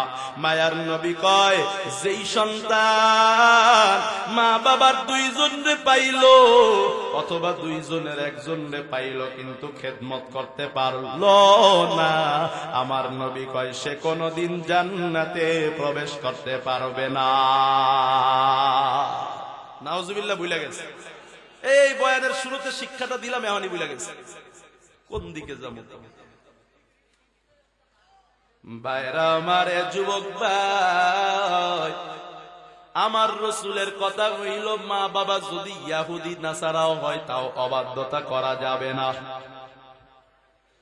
তুমি বলো হুজুর আমার বাবা ভালো না, আমার মা ভালো না, কত ভালো না, ইহুদির চেয়ে খারাপ, কথা কয় না? নাসারার চেয়ে খারাপ, হিন্দুর চেয়ে খারাপ। না না,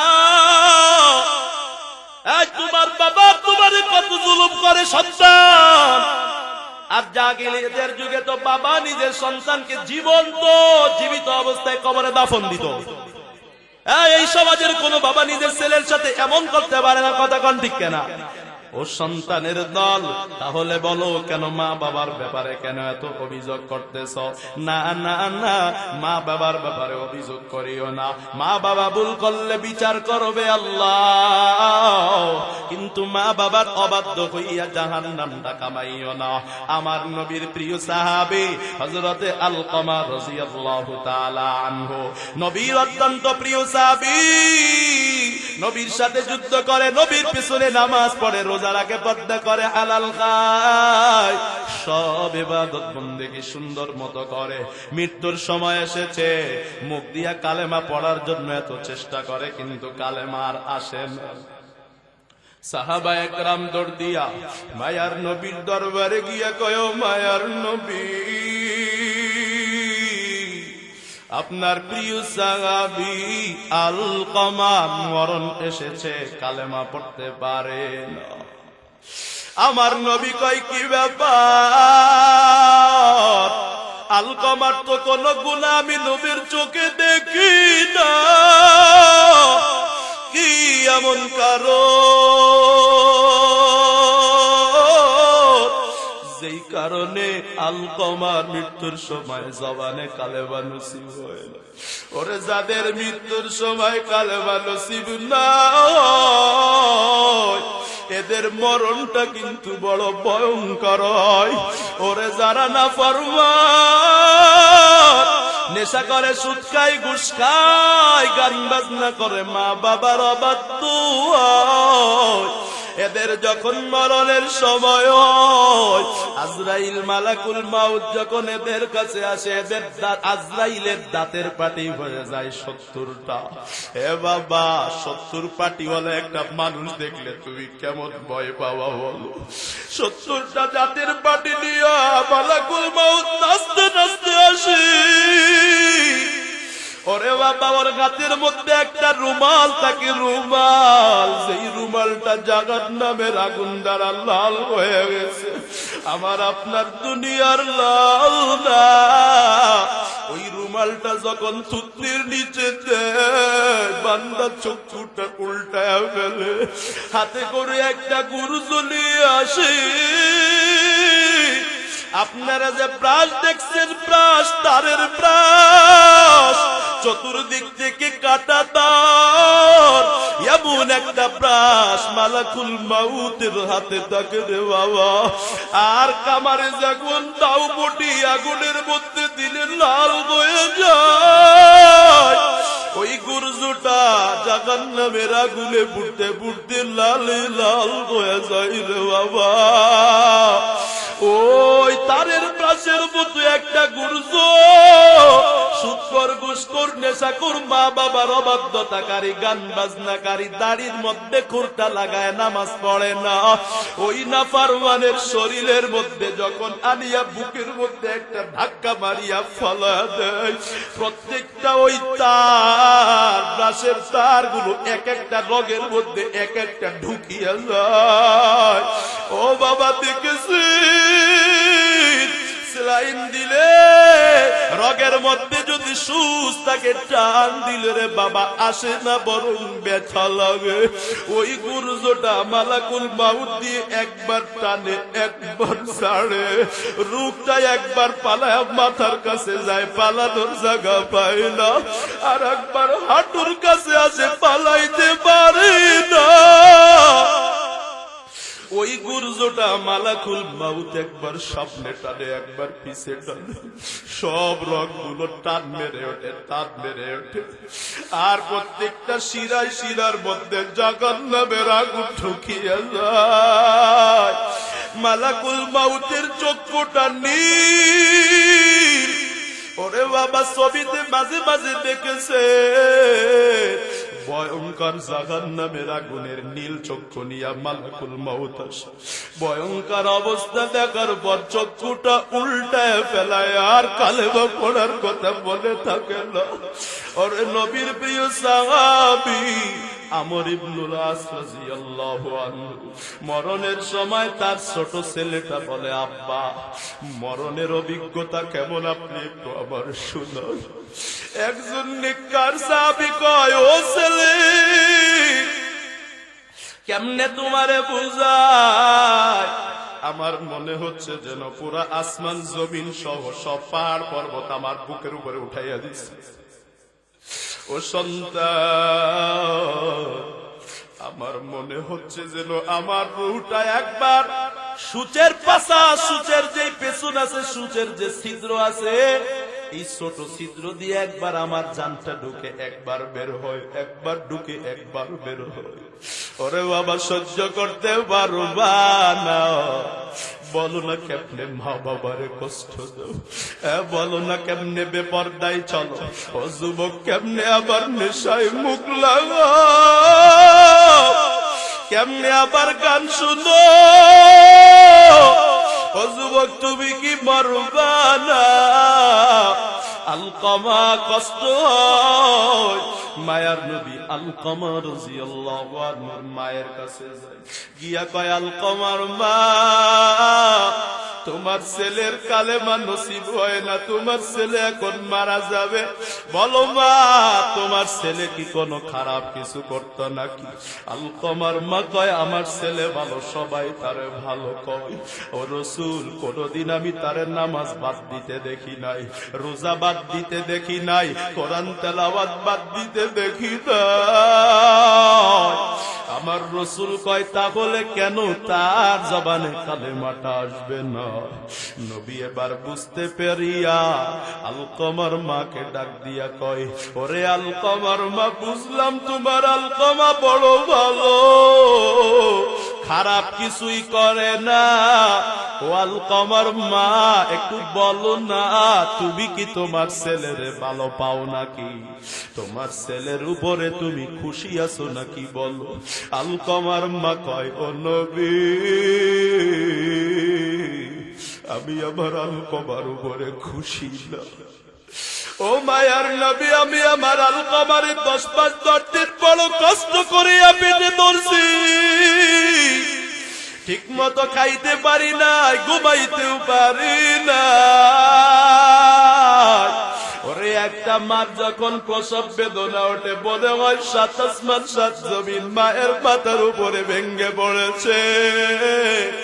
মা কাঁদে আর কয় তোরা সবাই দূরে যা, আমার একা থাকতে দে, আমার স্বামীরে পাঠা। নিজের স্বামীর গাঁটটা চেপে ধরে কয় স্বামী আমার, জিন্দেগিতে তোমার হক আদায় করতে পারি নাই, ক্ষমা করে দিও। স্বামী সান্ত্বনা দিয়ে কয় বিবি তোমার কিছুই হবে না। ও বাবাজি, কত মায়া মন আছে সন্তান প্রসবের বেদনা সহ্য করতে না পেরে মারা যায়, কথা কন আছে না না? ওরে আমি যখন ছিলাম আমার মায়ের উদরে, চলা ফেরা করলে যে মায় কত কষ্ট করে, এমন মাকে কেমন আজি, এমন মাকে কেমন আজি যাব আমি বলিয়া। ও আমার প্রাণের মা, মা গো মা, কোথায় গেলে মোরে সারিয়া, জনম দুঃখী ইয়াতীম আমি, চাই না কে গো ফিরিয়া। জীবনের মূল কষ্ট মায়ের প্রসব বেদনা, সাত আসমান সাত জমিন তক মায়েরি মাতা। আমার সুন্দর মুখ দেখে মা, আমার সুন্দর মুখ দেখে মা, ব্যথা দেয় হাসায়া।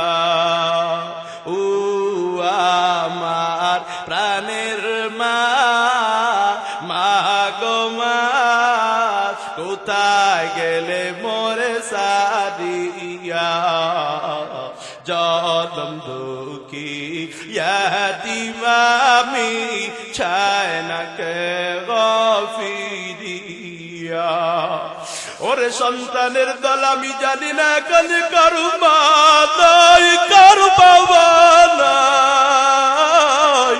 ওরে মা গারা সন্তানের দল, একটু কি তোর মায়ের ওই মায়ার চেহারা মনে পড়ে না? ওই মার জন্য কি চোখে এক ফোঁটা তোর পানি আসবে না? ও সন্তান যার মা বাবা বেঁচে আছে, আলকমার মা কয় নবী এত কষ্ট করিয়া যেই ছেলেটারে মানুষ করছিলাম, ও নামাজ পড়ছে, রোজা রাখছে, হজ করছে, যাকাত দিছে, আমি মার খেদমত করে নাই। নবী কয় আলকমার মারে তুমি কি একটু তোমার ছেলেরে মাফ করতে পারো না? আলকমার মা কয় নবী পারবো না। নবী কয় তাহলে তোমার ছেলে জাহান্নামে যাবে। আলকমার মা কয় গেলে যাক, তারপরেও ক্ষমা করতে পারবো না। নবী কয় অবস্থা তো বড় খারাপ, ওর মা যদি ওরে মাফ না করে কালে বাবুকে আসবে না।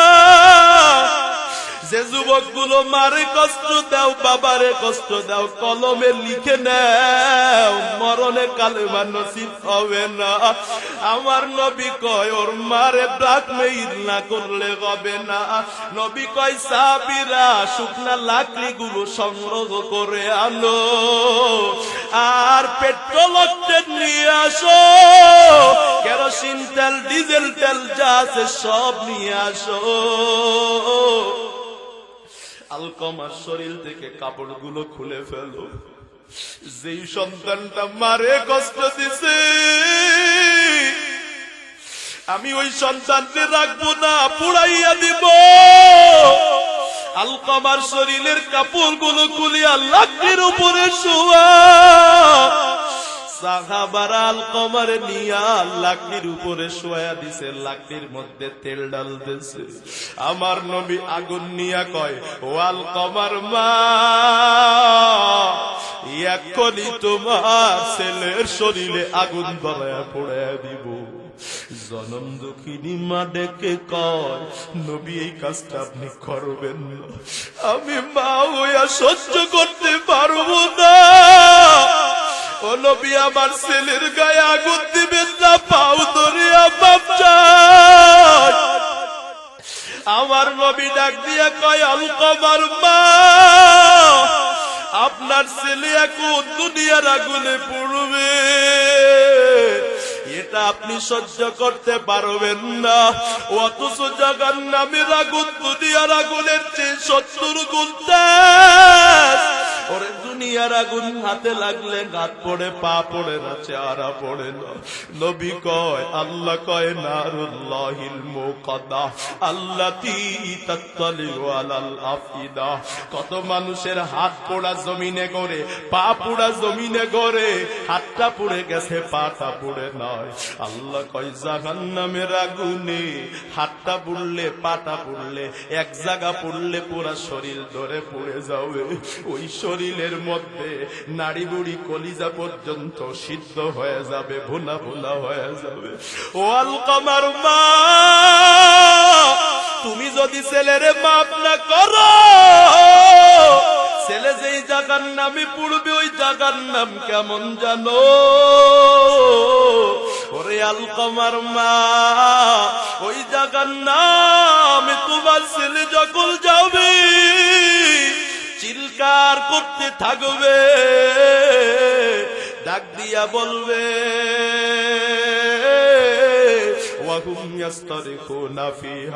ওরে যুবক, যারা নেশা করো বেপরদায় চলো, যারা গান বাজনা শুনো, মা বাবারে কষ্ট দেও, আলেমদের বিরোধিতা করো, নামাজ পড়ো না, পর্দা করো না, হালাল খাও না, আল্লাহ কয় এরা জাহান্নামে যাবার পর এরা চিল্লাবে আর বলবে, রব্বানা আখরিজনা না'মাল সালিহা। আল্লাহ রে, একটা বাদ দে না, একটু জাহান্নাম থেকে বের করে। ও আল্লাহ, নেক আমল করে আসবো, আর মারে কষ্ট দিব না, বাবারেও কষ্ট দিব না, আর নামাজ ছাড়বো না, বেপরদায় চলবো না, মোবাইলের মধ্যে গুনাহ করবো না, আর নেশা করবো না। ও আল্লাহ, ভালো ভালো কাজ করে আসবো। আল্লাহ জবাব দিবে, ওরে যাও আল্লাহ, শয়তান, আমি আল্লাহ কি তোরে সময় দেই না?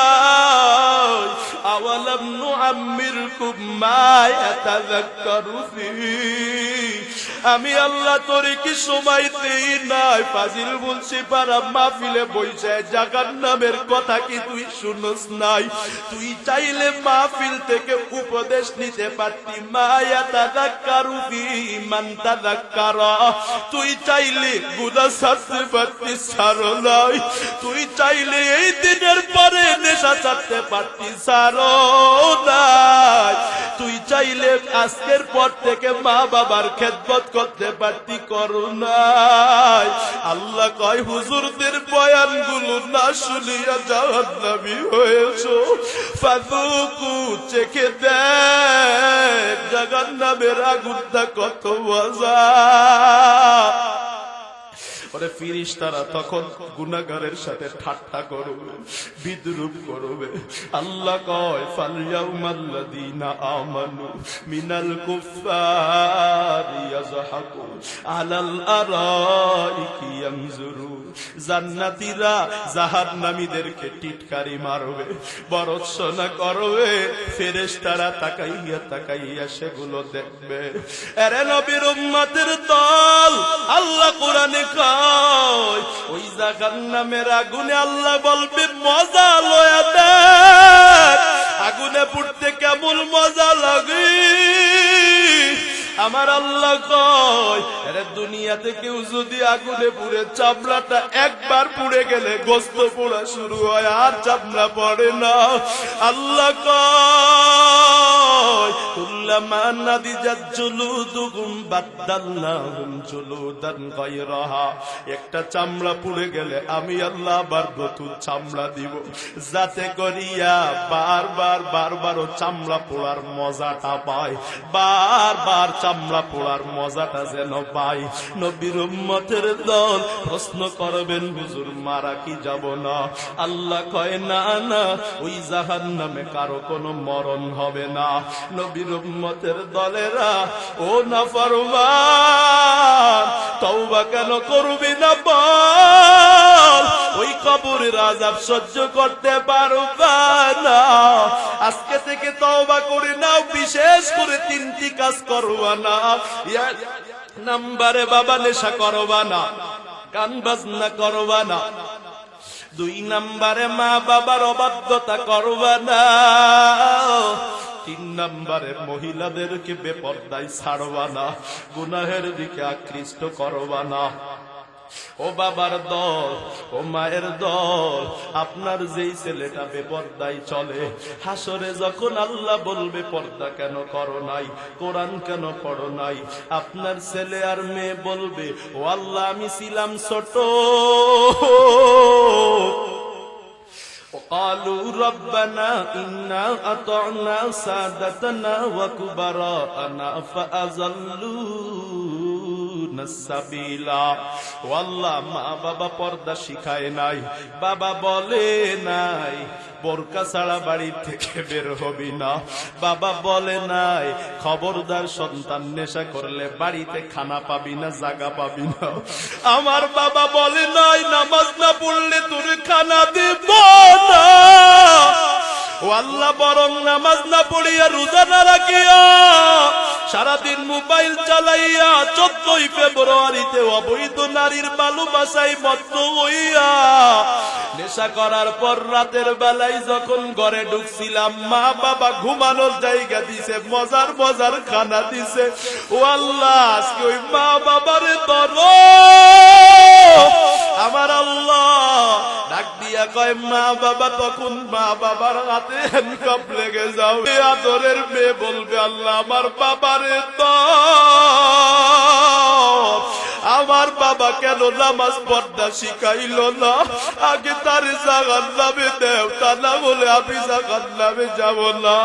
ও বাবা, কেমন সন্তান পালছেন রে বাবা। আজকে আপনি ছেলেরে নামাজের আদেশ দেন না, মেয়েরে নামাজের আদেশ দেন না। আপনার ছেলে স্কুলে না গেলে বলেন তোর খানা দিব না। আপনার ছেলে পরীক্ষায় ভালো রেজাল্ট, মেয়ে পরীক্ষায় ভালো রেজাল্ট না করলে বলেন, ও বাবা একটু পাবো, চক্ষুটা বন্ধ করিয়া বুঝো আমার কথাগুলো সঠিক কিনা। আপনার ছেলে আপনার মেয়ে পরীক্ষায় খারাপ ফলাফল করলে আপনি পেরেশান হয়ে যান, নামাজ না পড়লে বাবা মা তুমি কখনো পেরেশান হও না। ওরে বাবা, ছোট সন্তান রাত্রে বেলা খেলাধুলা করে, বাবা ডাক দিয়া কয়, মা কয় আম্মু আব্বু দ্রুত ঘুমাও, সকালে প্রাইভেট আছে। মইনি মুখারাম্মা বাবা একবারও বলে না সকালে বাবা নামাজ আছে। যদি বাবা মা বলতো সকালে নামাজ আছে, ছেলেটা নামাজ পড়তো, নামাজি বইতো, কথা কান টিকে না। বর্তমান সমাজের মা বাবার কারণে সন্তান গুলা বেনামাজি হয়, কথা কান টিকে না। আজান শুনে আছো যা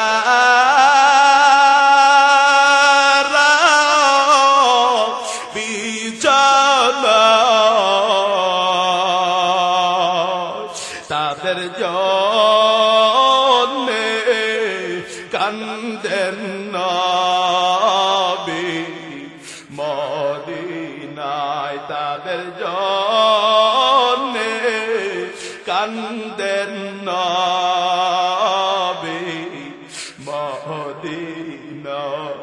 সেই নবীর জন্যে কি মায়া লাগে না, হাইরে ও উম্মত নামাজ কেনে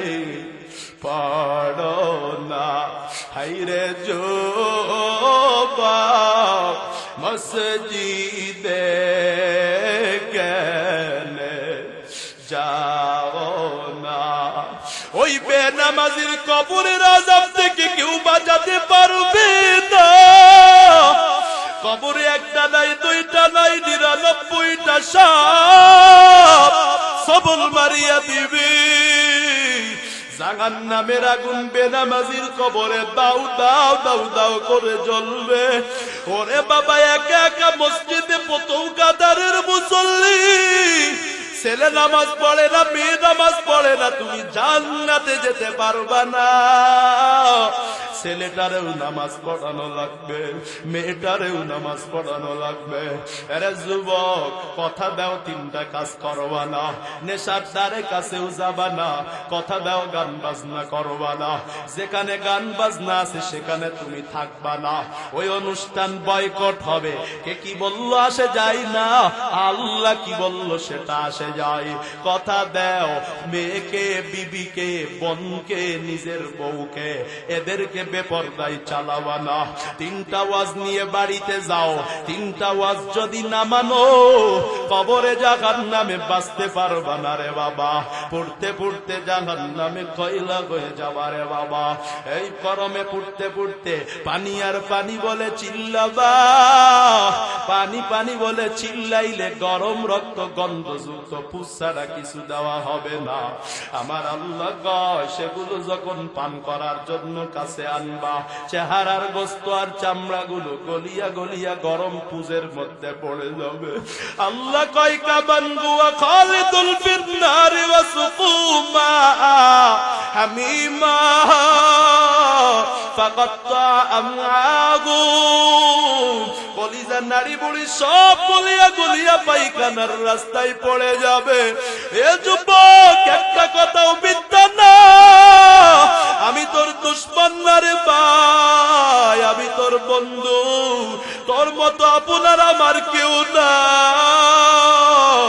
এরে যুবক, আল্লাহর গোলাম, একটা কুকুর আগুনে পড়লে তোমার বড় মায়া হয়। তুমি যখন নেশা করে মা বাবারে কষ্ট দিয়ে জাহান্নামী হও, আমি তোমার হুজুর গয়া আমার বড় মায়া লাগে গো। এজন্য বারবার বারবার ডাকি, আয় আয়, আর গুনাহ করিস না রে বাবা। কিভাবে বললে বুঝবা? এমন কোন দিন নাই যুবকের লাশ নাই। ওরে পর্দার মাঝে বাড়িতে একদিন লাল শাড়ি পরিয়া ঢুকছো, সাদা কাপড় পরে একদিন বের হয়ে যাবা। যেদিন ঢুকছো কত লোকে শরবত খাওয়াইলো, কত মানুষ কত খুশি হইল। এমন একদিন আসবে ছোট বাচ্চাটা দুধের জন্য কান্না করবে। ও মা, জবাব দিতে পারবা না। দেখো দি দুপুরটা চোখের পানি আসে কিনারে বাবা। আমার নবী কয়, যেই চক্ষু দিয়ে আল্লাহর ভয়ে জাহান্নামের ভয়ে পানি হয়, ওই চক্ষু আমার মাওলা জাহান্নামের আগুনে জ্বালাবে না। ও বাবা, এত সময় বয়ান শুনে যদি দিলটা নরম হয়, মনে যদি গয়, হুজুর এতদিন ভুল করেছি, নেশা করতাম, সুদ খাইতাম, ঘুষ খাইতাম, গান বাজনার আসরে যাইতাম, হুজুর মা বাবারেও কম কষ্ট দেই নাই, আজকে থেকে আর মা বাবারে কষ্ট দিব না। আর কোনদিন নেশা করবো না, সুদ খাবো না, ঘুষ খাবো না, কোনদিন আর নামাজ ছাড়বো না। ও যুবক, আমার মাওলা তাকাইয়াছে। কাজীর মুন্সি পাড়ার মাহফিল চত্বর মাঠে এসেছে। কোন কোন বান্দাগুলো তওবার জন্য আল্লাহর দরবারে হাত তুলবে আর চক্ষু দিয়া পানি পালাবে রে যুবক? আমার আল্লাহ ওদেরকে ক্ষমা করার জন্য অলরেডি বসে আছে। এই কারা কারা তওবা করবা আর জীবনে গুনাহ করবা না, নেশা করবা না, মা বাবারে কষ্ট দিবা না। তওবার যাদের যাদের নিয়ত আছে, তওবার খাঁটি নিয়তে দুটি হাত উঁচু করে আল্লাহরে দেখা। আয় আল্লাহ, তাকাইয়া দেখো এই ফাজিল মুন্সি পাড়ার মাহফিল চত্বর মাঠে তোমার বান্দাগুলা এত সময় বয়ান শুনে তওবা করতেছে। খাস করে 3 বিষয়ের তওবা।